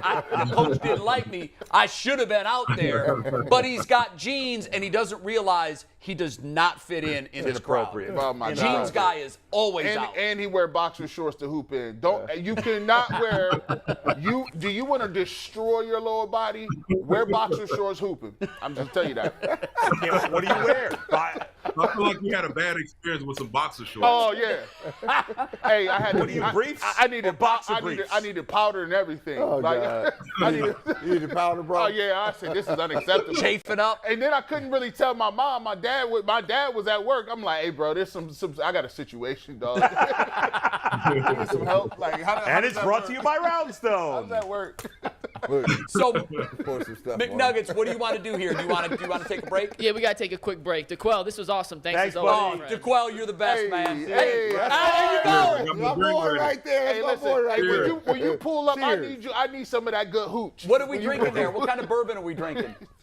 We're actually drinking a scotch. It's called Balvenie. All right, very good. It's a Caribbean, I thought you was on Glenlivet. I thought you was on Glenlivet. 5-star. No, that's later in the day when the clouds. I was actually going to ask you to reach behind you and pull a bottle up and give us a toast ahead into the weekend, but you were one ahead of me. Oh yeah. I can't There be you there. All right. I toasted coffee, man. Yep. There you go. Here's bro. to you, Later, brother. man. Have a Yeah. great weekend, and we will see you next week.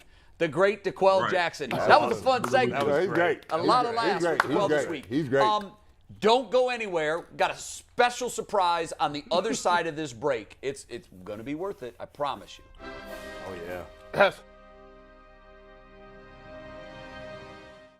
Hey, it's Adam the Bull for the Ultimate Cleveland Sports Show, and I'll tell you what I think of when I think of Cleveland sports. It's that everybody loves it. I've been to other parts of the country, and there's people that love sports and people that don't care. But in Cleveland, everybody cares even a little bit from every walk of life, and that's what makes this city special. Whether it's football, baseball, or basketball, it doesn't matter. The people of Cleveland and Northeast Ohio love their teams like nowhere else in the country. News you can trust should be news you can rely on.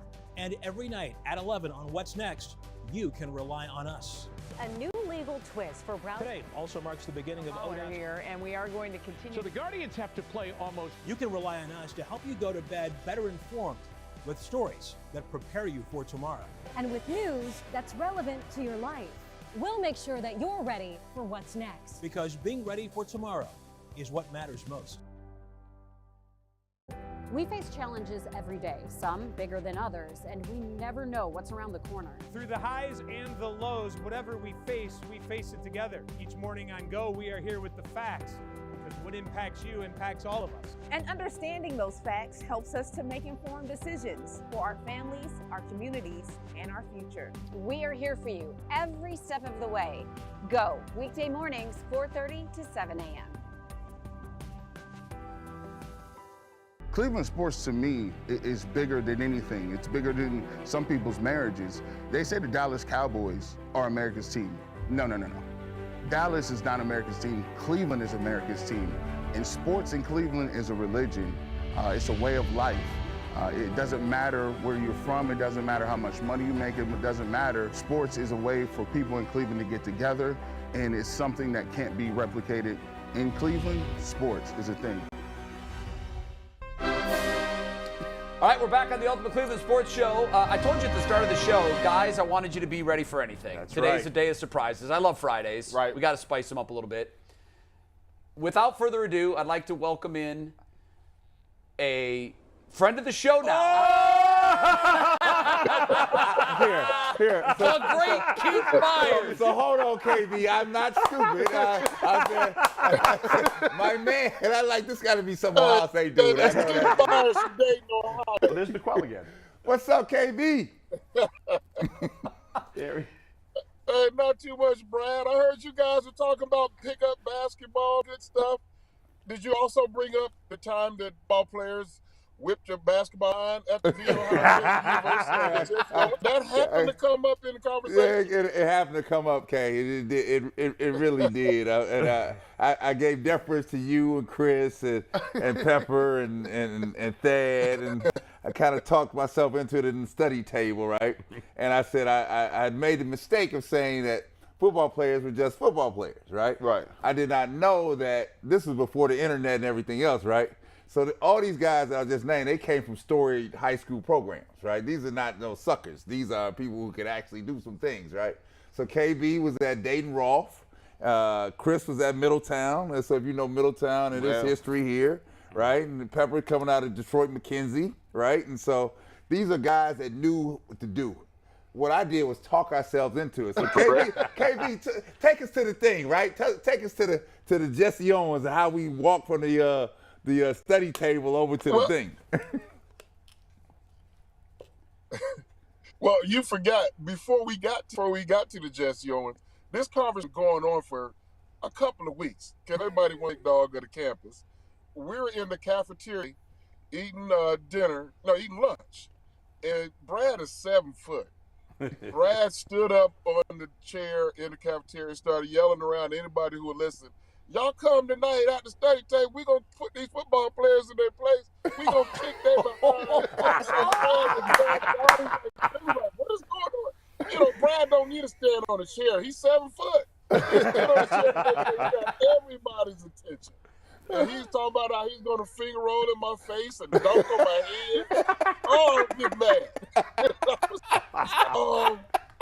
You know, I'm like, there is a difference, Brad. You guys play basketball. We are athletes. We play your sport. You can't play my sport. You know, I don't care. Y'all coming out. We're gonna put y'all place. Hey. So that night we went to the Jesse Owens and we got busy. I still remember the score because it was call your own fouls. Right. We don't need no race. 50-44, first team to 50.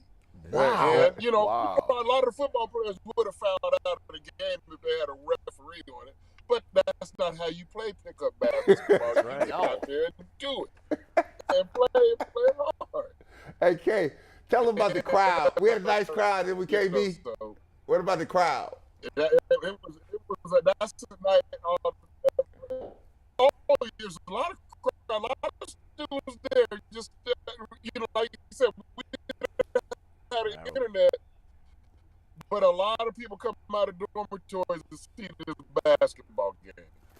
They were lined up on both sides, you know, the court and underneath the baskets to watch us play. And it was a treat. Guys, could you imagine the crowd that game would draw today? It's crazy. The crowd was unbelievable. Here's the thing. Keith can probably think about this. You think about ballers, you know, myself.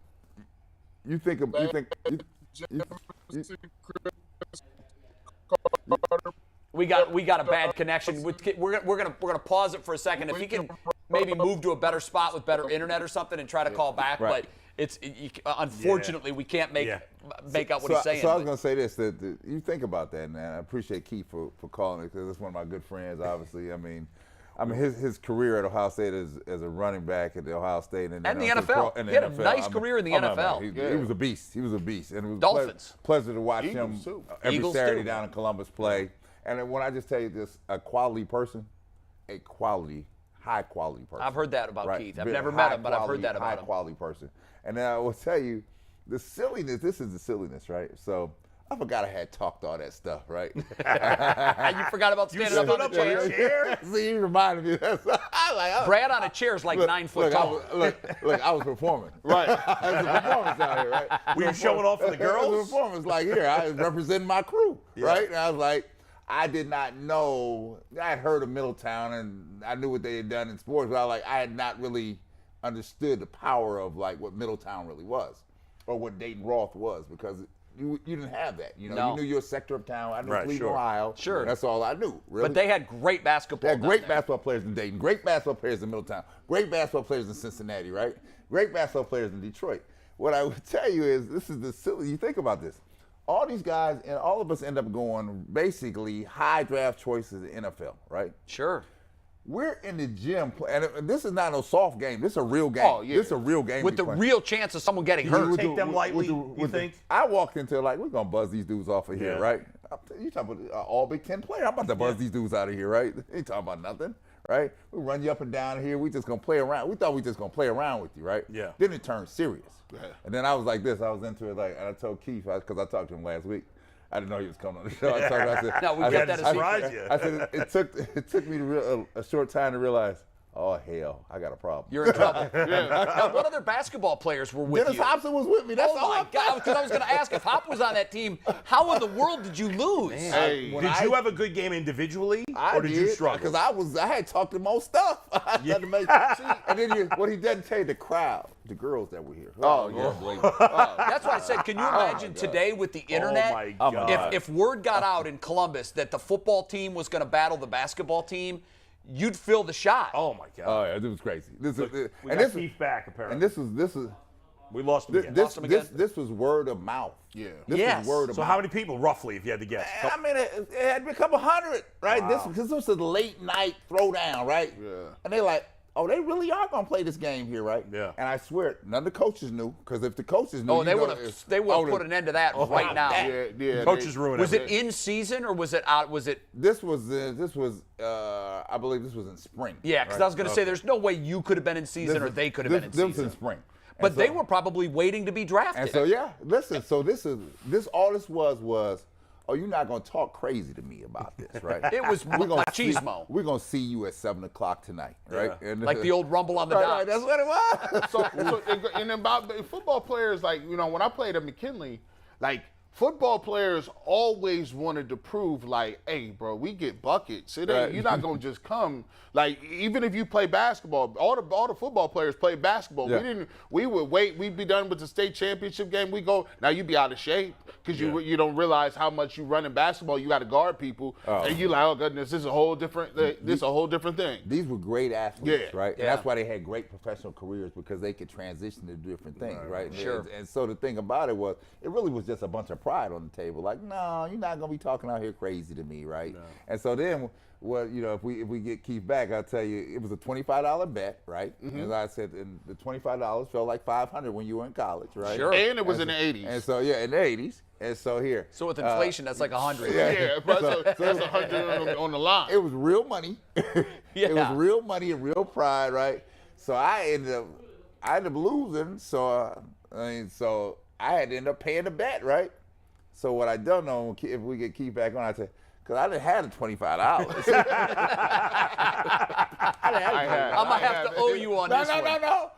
Because I was dating a girl out of New York. She was on the track team, Jackie Brown. Keith would know her. Jackie like, I'm going to give you the $25. We walk, because she walked me over, because I said, we got to take this dude this money. She was like, I'm going to give you the $25, because I want you to save face here, because you stood up on that chair. Yeah, you got to be a man of your word. And I now. put it in Keith's hand, like, here's the $25, my friend. Salute, man. I'm talking so much trash. Oh, yeah. I told you, they never live it down. He still loves it. What I most love about the story is most guys would never tell that story. Because they came up on the wrong end of it. And the ending, when he told that story, when you told the story for the first time, when you told us that you guys lost, we all lost it. Because we thought there's no way. Right. And I know what kind of athlete Chris is and Keith and those guys, but they came into your house playing your game and beat you. Yeah.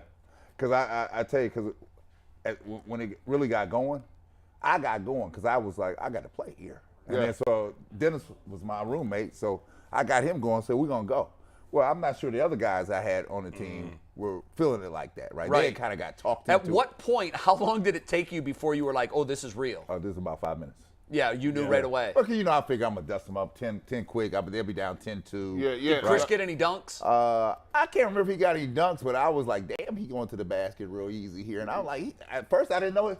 I know he could catch the ball and jump up high, right? Yeah. He was a my graceful God. athlete. Was he their best player? Oh, yeah, it was freakish. I was like, yeah. And I was like, that's what I started saying. I said, man, you could really be playing you could have been playing for us. Well, I'm kind of spoiling a future surprise, but I'll just go ahead and say it. So I was that close to getting Chris on today, too. If he didn't have a golf match, he was on today. So they were going to 2-on-1 you and team up on you.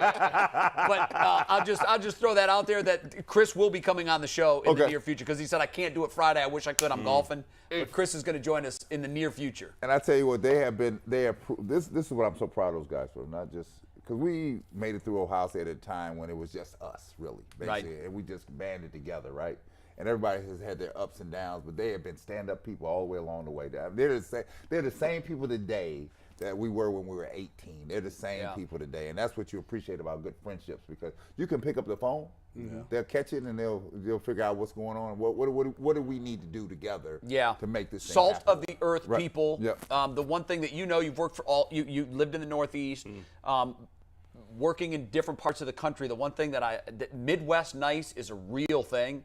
Chris Carter is as gracious and as nice a human being as you are. Yep. And you only have to spend 5 minutes with Brad to realize he's the real deal. He's genuine. He cares about people, genuinely cares. Chris is the same way. I don't know Keith like you do. I've heard nothing but great stories about Keith as well. It's an Ohio thing, man. Yeah, raised by good people, good families. Yes. And then good values, right? And then have just figured out a way how to plug themselves into society and make themselves positive people in society. And the thing about it, we're all based for the same thing. We're all here. We weren't guys that getting steak dinners. We eating in the cafeteria with everybody else, right? Yeah, it was a different time. It was a different time, back right? then. And so you had to band together to help people. McNuggets, did we lose Keith for good? The connection was just so bad. No, he's driving to a better spot. So as soon as he parks, we'll get him back on. But let's do good bet, bad bet real quick. Okay, we'll great. Take a break.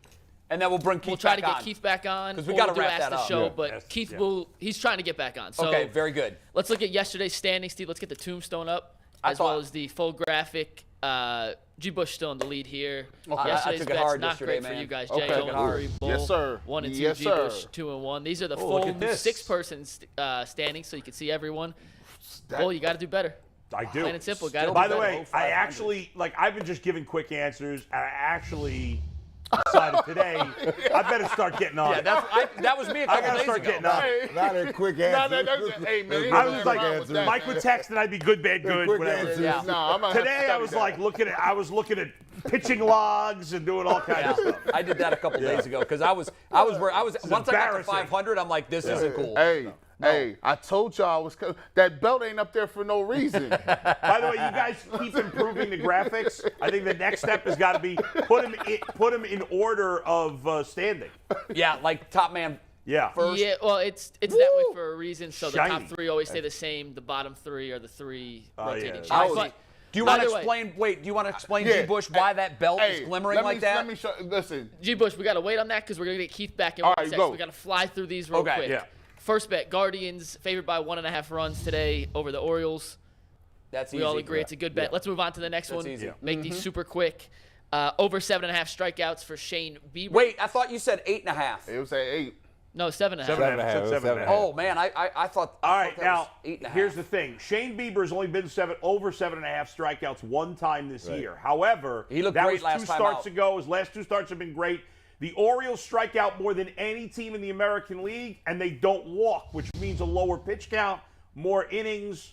Yeah, I don't know why I read that as 8.5. I'm looking at the text. It says 7. Okay, I got 10. I got 10 for Bieber tonight. I think I wish I could change that because I'm with you. I think he's good. First of all, the Orioles stink, and Bieber's looking like Bieber again. Yeah. What's the last bet? Over 5.5 goals in the Rangers Lightning game tonight. Yeah, Split decision.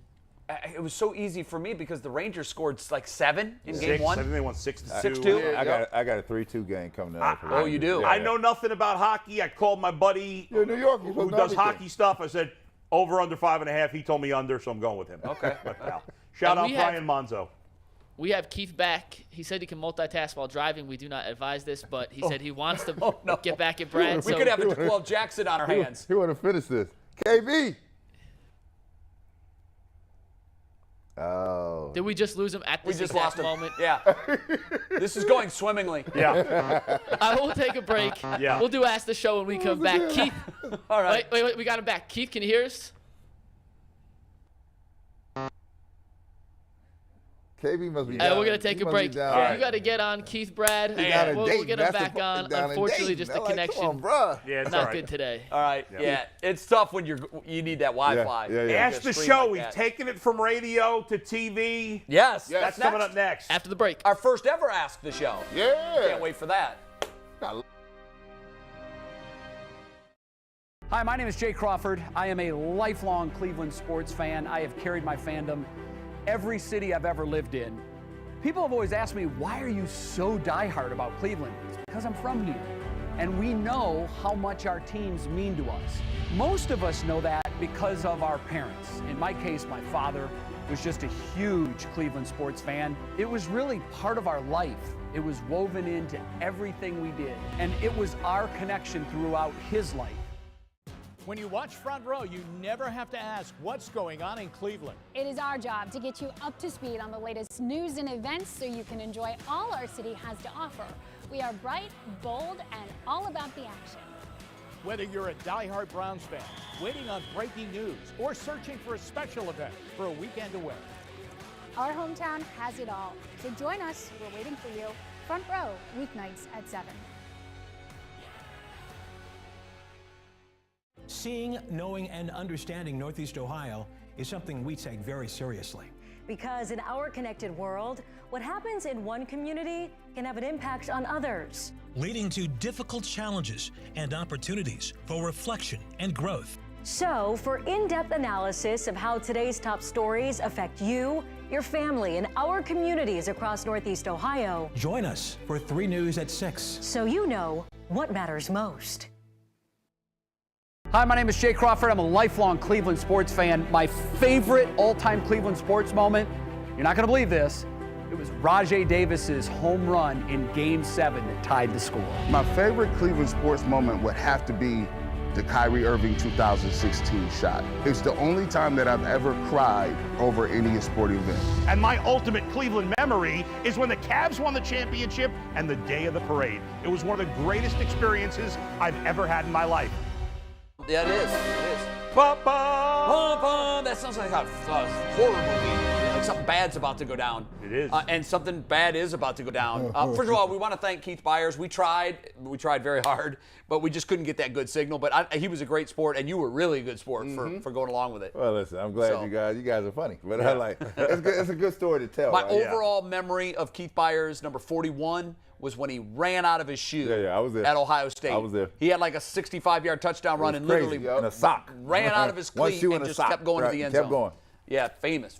Okay, what are we doing? Explain it for those that aren't familiar with the old radio concept. Let me explain it to you. So Ask the Show is something that I started on my radio show, and it was a way to talk about other things besides sports. Most of the show we do is sports. Most of the show we do here is sports. But sometimes it's fun because the fans want to know us and more details beyond what we talk about. And so Ask the Show became a segment that you could ask any question you wanted. We would take calls. In this case, we took tweets and emails. But it had to do nothing with sports. We've added politics since. I think it's a good idea to stay away from politics generally. So no sports, no politics. Anything else personal is completely fair. So McNuggets, you're going to take us some through of the these? better questions. Here we go. Yeah, we got 5 questions, but first and foremost, we want to remind you guys that if you're looking for a job with a career advancement and great benefits, here it is. PCC Airfoils is a leading manufacturer in Northeast Ohio, and all locations of PCC Airfoils in Eastlake, Menor, Wickliffe, and Minerva are hiring for all positions starting at $18 an hour and up. Plus, get a full benefit package, paid time off, and a signing bonus. Apply online at precast.com/careers to learn more. They're the best. Airfoils. Airfoils. I might have to give me a part-time job, 18 in benefits. Shoot. That's not bad. And a signing bonus. And a signing bonus. Yeah, They're like, where you going after this? I got to work. Go to work. You do the second shift over at PCC. Yeah, right. All right, what's first Ask the Show? First Ask the Show. Let's pull it up. This comes from Tino. Aside from your wife, girlfriend, significant other, if you could pick one woman to go on a romantic date with, who would you pick to go out with and why? So is this like celebrity? We were just talking about that. I was literally just talking about this on the air. Mine would be Halle Berry. I've always been obsessed with Halle Berry. I don't know. She's from Cleveland, obviously. She seems very nice. I don't know her personally. Maybe she's not nice, but she seems like she's a good person. Yeah. By everything I heard. I find her extremely beautiful. And that's it. So Halle Berry would be my choice. I have to think. Yeah, I do too. Because I'm thinking, like, you got to be cool with this answer because you could get yourself in a lot of trouble. Man, shout out. Yeah, I got all kind of answers. I got 5 on this. If you go watch the Game of Thrones, I don't know her name. Game of Thrones. Khaleesi? No, Masandi. She has curly hair. Oh my God! Yes, that's a nice out of the blue. Hey, listen, bro. I don't want to get too animated. Your wife could be watching. No, she is. She watches every lunchtime. So be straight now. Shout out to Rosie. But Rosie, he was saying great things about you in the gym yesterday. Hey, I was. Like straight up. I haven't met her yet. Yeah. You sound like an amazing woman. And she said she's cool as long as she brings a check home. Don't do too much. She's like, you're good. You don't gamble or drink too much. I say, oh, you didn't know the old me. No, I changed my ways, girl, for you. So you're going to answer the question? Yeah, right. But I greased the skids for you, by the way. Yeah, you're right. Her real name is Nathalie Emmanuel. Can we see the picture? You got a picture of her? Yes. You're going to have to hold it up to a camera, too. Our advanced graphics system, we can't pull them up on the fly like that. Tag board's coming in a week or 2 weeks. We'll be able to do that. I mean, she's but we can't yet. Coming. So there's no picture on this one. I'm going to look hit it images up while you guys go. Yeah, Google her name, hit images. Come on, son. Bull over there. He hit the shopping button underneath there. Like, no, it's 3 He's up here on the interweb. You want her in a bikini or just something that we can show our audience. Yes. Here we go. Oh, wow. Very pretty. Very pretty. Oh, yeah. Oh, yeah. I'd like to give a special shout out to Bull, one of our graphic artists. Yes, right there. Good job, Bull. There we go. The nose ring. By the way, I've noticed that young people today, and she's probably pretty young. And hold on, by the way, everybody's got a nose ring. Her Which I like. Not for myself, but I like. I'd like to see you with a nose Her ring. eyebrows could be better. Her eyebrows could be better. They're not on fleek. I had an earring when I I was a didn't get kid. them ones together. She ain't got the shout out to. She ain't got them threaded. She ain't got them ready. All right, She got don't them let these guys out of it. All right, What's yeah, your answer? I'm still Here. thinking, man. My Red, you mind's got somebody? racing right now. I don't watch TV. It's got to be a shot clock. We got 5 to get through, guys. Come on, now. Yeah. They cheating. You know what? It was non-romantic, right? No, romantic. Oh, was it romantic? Jay's trying to squeeze out of Besides this your one. wife. Damn. Yeah, I said Jay. Just set me up, man. I ain't even married. I can't think Jay of over here I'll rubbing give you his two arm. backup I don't choices: know. Anna Kendrick and Salma Hayek. There you go. Oh, there we go. Yeah, no, You really span the globe both on that. solids, both very solid. Yeah, I like diversity. Wow, and you know what? man. I'm into older women too. I think Jamie Lee Curtis used to be like, yeah, absolute. Hey, smoke you show. know what? I got it. Betty White was a smoke I show. think Right. this is a woman. I can't even think of her name. Yeah. She was in. Now I can't even think of the movie. Here.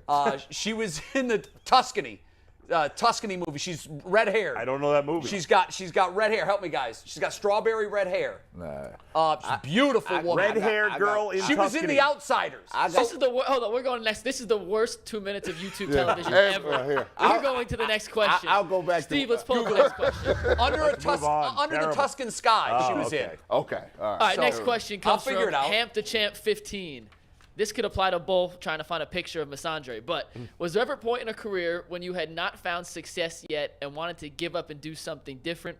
If so, what kept you going? Hell, all the time. Brad? I mean, all the freaking time, right? I mean, you know, the difference is when you're trying to make it and get out here is that you, deep down, you got to believe in yourself that you can get it done, right? I'm a person that believes that whatever task you can give me, I'm be able to be successful at it. And so that's how I take it. Now, here, everything I've tried, even sports, you know, you always gonna get people hating on you, right? And then the first thing you do when you catch a few boos is they want you to curl up in a shell and then just quit and move on about the way, right? Well, that's not gonna happen, right? So you just got to keep going and just figure out that how you gonna get it done. Sometimes you have to. The best advice Bernie Bickerstaff ever gave me when I played for the Sonics, son, I don't know what to tell you to do. Just go out and find a way to get it done. That's all I can tell you. I'll say this, man. I wanted to give up about 2-3 months ago. I was in a car with my wife. I was doing my corporate job. I said, babe, I can't do it no more. My wife is here on the K-1 visa. She don't got no license, no nothing, right? She don't work. She can't work. And she said, you know, we'll find a way to do it if you want to do it, right? And that was the first time I ever thought about quitting my job, literally, right? I'm like, I don't have nothing to lean back on, right? So no sooner than I did that, I created my resume, and it's all about putting yourself in motion. I said, you know what? I'm going to look to do something in sports full time. I created a resume, didn't send it. Sometimes you got to put it out in the universe. After that happened, Steve called me. He said, hey, I thought he was lying. He said, yo, this is Steve. I'm a producer. Yeah. We're doing a thing called the Ultimate Cleveland Sports Show. And I thought I almost hung up on him. Your heart rate went to 100, didn't it? Yeah, I said, what? He said, yeah, we got this thing. We want to do a show, and it's going to be on TV or on YouTube. Are you interested in it? And I said, are you serious? He said, yeah, man. He said, I just looked around. But what I'm saying is sometimes you'll have a dream. It took me 12 years to get here, right? 12. I'm up here with Bull. He been in the game in New York forever. He done had a radio show. This man right here is the mayor of Warrensville Heights, bro. And he played in the league. He know Michael Jordan. This dude started First Take. And then it's just me, a dude that had never done nothing professionally, never done nothing. You were Joe Jurevicius. I was Bro Jurevicius. And I faked it till I made it. And I'm sitting here on a panel with dudes because I didn't give up. I started off answering phones. That's a great story. I didn't give up. That's right. I love it. And now I'm here. So don't give up. You got to put it out there. You want to do it, put that next step in front of it. Just keep going, man. How many detractions you have along the way? Oh, haters. My God, haters. You ain't going to make it. Don't do it. Did you ever lose confidence? Yeah, I'll tell you. I started in Hazard, Kentucky. I've told you guys this story before. It was a very small CBS affiliate. Right after I graduated, I looked like I was 15. I had no business being hired. I was horrible. Somebody saw something in me. I did it for about a year. I was making $12,500 a year when I started, okay? Now, bro, poverty even in 1987, that was poverty, okay? Yeah, absolutely. Absolutely. And I had my wife is from Chardon, and her father's a businessman in the Cleveland area and knows a lot of people, and he had hooked me up with an interview with the biggest car dealership in Cleveland at the time. And I said, you know, I thought that was his way of telling me, bring my daughter back home. Right. She has no business being down there, and you can make some real money. Right. So I came up here, and I was nervous the whole drive because I didn't want to do that. I Right. never wanted to do anything but what I'm doing today. Right. Yeah. And I went into the interview, and they liked me. They offered me the job. Mm-hmm. And he said, I can't guarantee you a salary, but I can tell you that you'll start around $30,000 if you do minimal sales. I think with your personality, you can do better than that, but we'll see.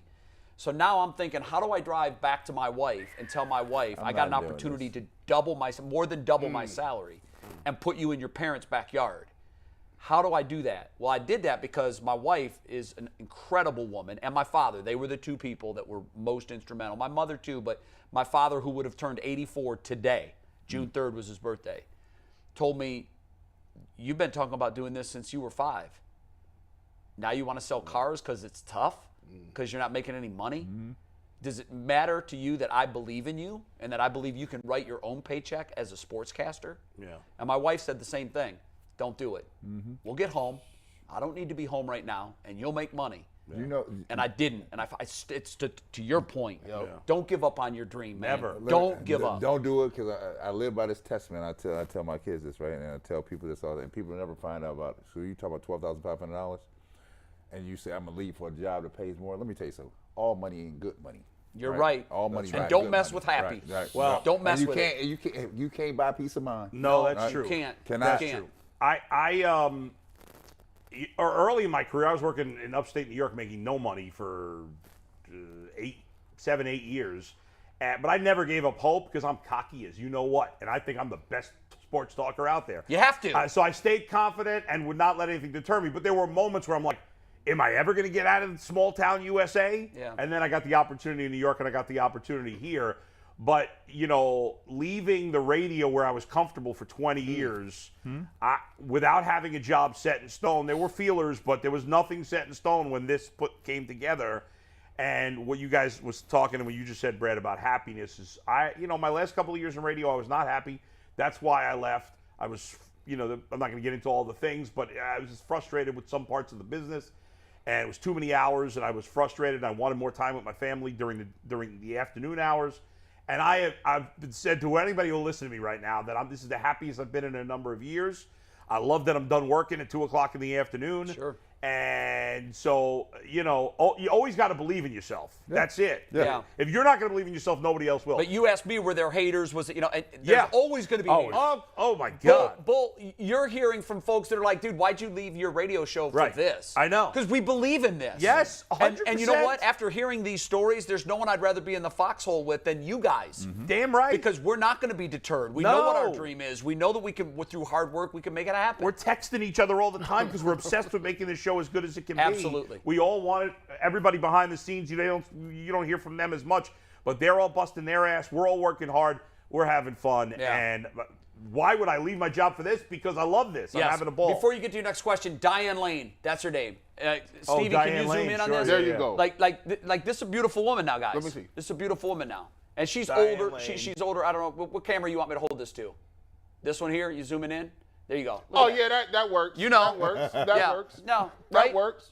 Like, my wife is beautiful. I think my wife is actually more beautiful than Diane Lane. Yeah. That's the way to sell that. No, I really do. In my mind, I married the most beautiful woman in the world. When he called her his bride, I said, oh, this guy. I gotta get some of this work. She is my bride. He gets 35 years of wedded bliss. I said, yo, man, How I'm many gonna steal years? that. She puts up with this? Oh, yeah, I got Are you. you kidding me?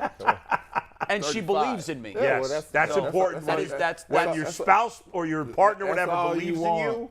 You can't put a price. Oh, you have to get the right joint, because my dream is like 4 people ago, 4 relationships ago. But you get the right one. That's right. You'll take off. I would have never left my job if it wasn't for my wife. There you go. And I'm so glad for that. Awesome. All right, we got 3 more questions. Got to run through these a little quicker. Okay, than we'll the pick other up the ones. pace. If y'all were given $1 million today, what would be the first thing y'all did with it and why? And according to Jalen, no lazy answers like go on vacation or lose weight. Okay. Who wants to start? I'm getting $1 million. I'm gonna get it anyway, but I'm getting a mascot, a live mascot, and it's going to go everywhere with me. You've talked to me about this before. You said you wanted one when you were at the radio station. You want somebody walking around? Would it be a panda? Yes. You want a panda just following you everywhere? His name is Paxton. Yes. Paxton the panda. Yes. He will follow me everywhere. And I need a videographer to say, just walk with us, right? Just to document it all. Yeah, that's what are you doing with $1 million? You've had millions of bucks. What are you doing with? I'll take $1 million and put in and buy me a share of a team. Oh, really? And try to work my way in to the game, because the game that we never get a chance to get into. Right. That's very interesting. That's what I would do, because it'd be just $1 million I found on the side. Hey, listen, you know LeBron. He's going to be. So, one of these days he's going to be in that position. You're going to be sitting here. You'll be sitting here, right? So you want to be on the ground floor. Sure. I mean, the reality is I'd probably just invest the money, because that would be smart, but that's not fun. I don't know how fun this is, but I would definitely buy a new house. Like, I have a nice house, and I bought it at the right time when the market was down, and now my house is worth a lot more than I paid for it. But I've always wanted like not even that big. I just want a brand new, nice house. That's good. That's smart. But the prices right now are crazy. That's for smart. houses. I'm going to give it to my bride, and I'm going to let her do with it what she wants. Smart. Because that's what Smart I've been call. doing for 35 Smart years. call. Even when it was only $12,500. It's hers. That's right. And she makes the household That's go. right. She's the CEO, so Well whatever she wants to do with it, man, I'm scoring points today. Yeah, bro. I'm scoring points. I'm dropping them off to layup, baby. Give me a layup. Here's a bucket. I love you, Tracy. Okay, what's your next one? This was our one email submission. Shout out to Danny Gooden for the email. But the question is, what were your first impressions of McNuggets and the rest of the production team? I was like, wait, this dude's going to do what? He's like in junior high, isn't he? I know. Because I was floored when I found out he was 29. Look at him. He looks like he's a senior in high school. Man. I didn't even recognize him. Like, Mike and I had talked on the phone before I met him, and then I met him, and I didn't recognize him at first because I felt like I'd seen his picture on Twitter, and I felt like he looked different. I was confused. And for me, I said Steve and I had worked at another station together. Channel 5. It's okay to say it. So we had worked together, so we were good. And then when Mike and I got together, Mike helped me get on the little technical problem I had on the phone. I couldn't get on. So you were immediately impressed. I was like, he's good. He's good. He's good. He understands Wi-Fi. He called me when he was driving from Dallas. And I was like, man, it was the first time I had never had like a job. I was like, because I put my 2 weeks in. And he's like, I was like, man, I ain't got no health insurance, bro. It's crazy. Like, I'm freaking out. He's like, hey, man, I put all my stuff in the car. I'm driving up there right now. And I was like, oh, it's somebody else that's right. It's cool. I got up here. We met in Ohio City. We had a beer. We was talking about it. And I just saw his excitement level. He just already had rundowns and already, like, segments and all this other stuff. Yeah, right. And I'm like, bro, this is crazy. I had never seen nobody with that already. So I was like, yeah, we're going to be good. So, you know, when they pulled me in on the show, I never knew any of you guys were going to be on the show. Oh, you did? They wanted to sign him. So they didn't tell him who he was going to work with. It's just like, just give me a little bit backdrop. And then later on, I started finding out pieces and parts. But I was like, the way the production team worked behind the scene to pull this thing together, producers to pull this together. I mean, we're in the right spot. That's right. And shout out to our corporate owner. Tegna really got is looking at the landscape, and they're saying, it's all about streaming. So the people that look at you and say, wait, where is this? It's YouTube, it's streaming. They're just pay them no mind, because this is the future. Nobody under 40 is saying that. Nobody under 40 is saying that. You know, right. So the thing of it is, Tegna is visionary. They knew that there was a untapped market in Cleveland for sports. And we're kind of a pilot for 62 other cities that Tegna owns television stations in. Right. All major markets. That's right. This show, the Ultimate Cleveland Sports Show, will ultimately be duplicated in Boston and San Francisco and, you know, every major city across the country. Jay, I have a friend. So we're the pioneers. I have a friend who works in one of those markets. I'm not going to say who it is. Does what I used to do. And they called me the other day to see how it was going. And I said, oh, it's going great. I'm having so much fun. He says to me, man, I hope they do this in my market. It's coming. I want to do this too. No, it is. It's coming. Yeah. And so back to the original question about. So I wanted to pay some respect to Tegna for having the vision to do this, because it's not cheap. It's not. It may look like we're broadcasting from a basement sometimes, but we're not. There's a lot invested into this project because they believe in it and they know it's the future. And the metrics, we're all super proud of the metrics that we're pulling off already. I couldn't believe we have no business to be doing that yet. For the training week, I couldn't believe how many people were involved. The company is completely committed to this. 100% which behind makes us it. even more excited. But to Mikey, I really want to focus on you for a second on this answer. All I knew about him was he was formerly on the air. He gave up a job because, a little behind the scenes stuff, this show was supposed to be in Dallas. Mm-hmm. It was Tegna has a station in Dallas, and they were originally planning to launch this idea in Dallas, and if it worked there, they were going to spread it elsewhere. But through some maneuverings with the company, Dallas had to be sold because of a sale, and it just gets complicated, but they no longer had an affiliate in Dallas long term. They still own it now, but they won't soon. So they looked at the landscape at all these other stations, and they said, and this is a way of paying respect to the fans, to you. Yeah. What city loves sports that can't get enough of it? Cleveland's a great sports town. Yes, it is. And we've got some folks there that could put this thing together. They knew of my experience with ESPN, and I'd been talking to them for a while about doing some kind of a new show. Yeah. It morphed into this when Dallas, so it was kind of serendipitous that it happened this way. Yeah. But I learned that Mikey had given up his career on the air. He was a sports reporter in Texas. Yeah. Given up his career to go to Dallas to produce this show. I knew then that this guy was real. Right. They thought a lot of him. Out of anybody they could pick, they went to him. Yeah. And then when they pivoted and said, nope, we're not in Dallas, we're in Cleveland. He'd never been to Cleveland, I don't think. No. He didn't know anything about Cleveland other than what the average casual sports fan nationally would know. He said, he didn't blink, I'm in. He packed up his car. He drove from Dallas to Cleveland to start a new life in a foreign city with people he hadn't yet met. And he had to learn us. And he had to all of learn our us, and different we're stuff. learning him. And I got to tell you, the reason I believe in this so much, I believe in fate and karma. All of these points of light. Stevie, our director, was one of the top directors in this market. And he was at Channel 5 for Stevie, 40 years? 32 years. He was just retiring. Right. So into our lap falls this unbelievable technical director who's looking for for a part-time job now that he's in retirement. What better fit? Everything that's come together here is like a perfect fit. Yeah. That's why I'm so excited about the show, and that's why I believe in it so much. But Anthony and Bree and Mike, we kid these guys a lot. They are the vertebrae of this show. Well, we kid them because we like them so much. We love him. He's a great guy. He's a super hard worker. I tell people when they ask, what about the staff? And I've told people at ESPN this. I said, our producer works 28 hours a day. I don't even see how you sleep. That's why I'm dreaming about him living here. We get text. Oh, yeah, you had a dream where he lives here. Yeah, that's right. All right, McNuggets, what's your next one? Real quick, we'll do next week maybe, or in 2 weeks, the full story of how this all came together. I interviewed for this project before Thanksgiving. Yeah. It was my first time. This has been in the works for way longer than anyone really knows. We're gonna skip the last question because it's gonna turn into a 50-minute topic. But my next question though, does someone on the panel have a birthday this weekend? Oh, you know what? You know what? He does. Bull turns 51 on Saturday. Close your eyes. Oh, boy. I got you a little something. I don't want you to, it's not much. No. It's not much. But I know what's going on in your life right now. You're very health conscious. You're losing weight. So I had a dilemma. Okay. Bull, I love you like a brother. I've only known you a month. I love you like a brother. I really do. Everything about you. You're a family man. You're passionate. I love your passion. Thank you. I wanted to get you something special, but I immediately thought, well, you got to get some food. Well, I got you an item of food. Okay. Stevie, if we can get a tight shot of this before he opens his eyes. Okay. This is what it is. This is what it looks like. It's really probably the smallest birthday cake known to man. It's a Fig Newton because I know you're counting calories.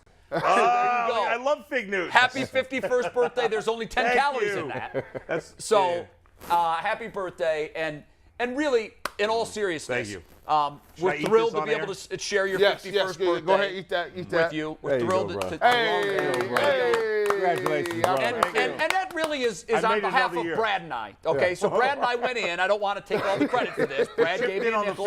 He gave me a nickel. I put in a nickel.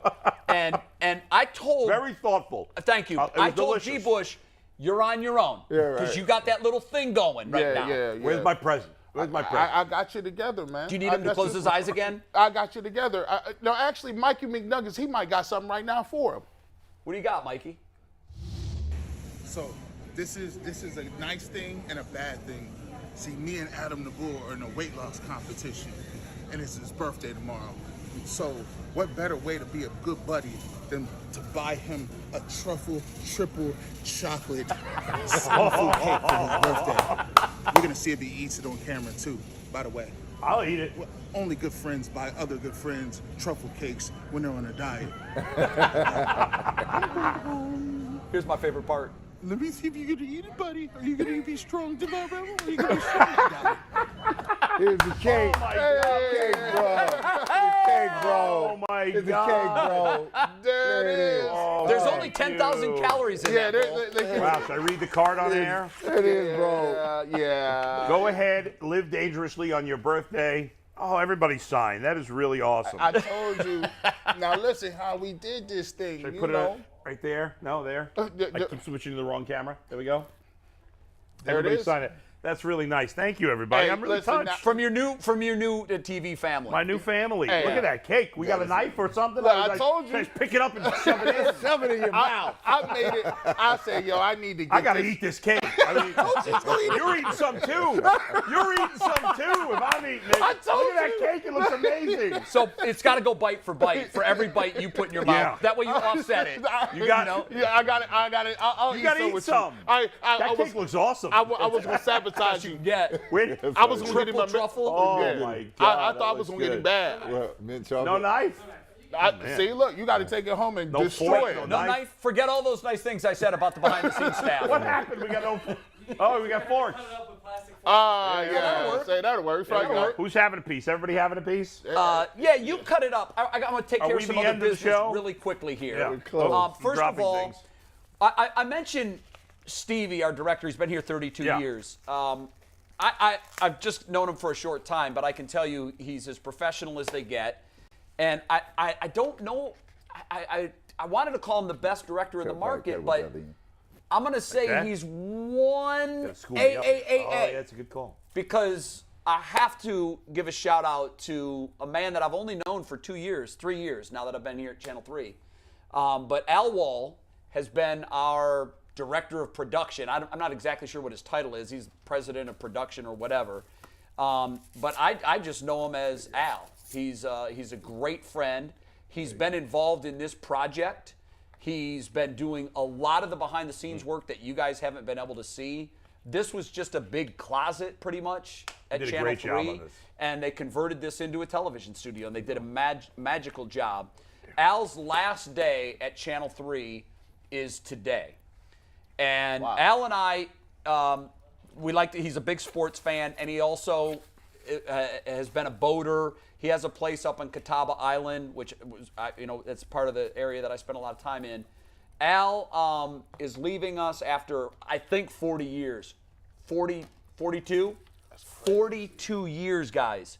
I mean, that's almost all of Bull's life. That is amazing. The guy has been here. He's a super talented guy. Very nice. And I want to say this. Al and I have a thing going. We decided for whatever reason that on Wednesday, we call it Respect Wednesday. So every Wednesday, he doesn't say hi to Jay, and I don't say hi to Al. I address him every Wednesday. Good afternoon, Mr. Wohl, sir. I hope you're having a good day. And he would say to me, good afternoon, Mr. Crawford. I hope you're having a good day. Just our fun little way of being polite and showing respect. And Al, we're going to miss you here at Channel 3. I know that you've only been part of this project. We've only been around for a few months, but you were very instrumental in getting us off the ground.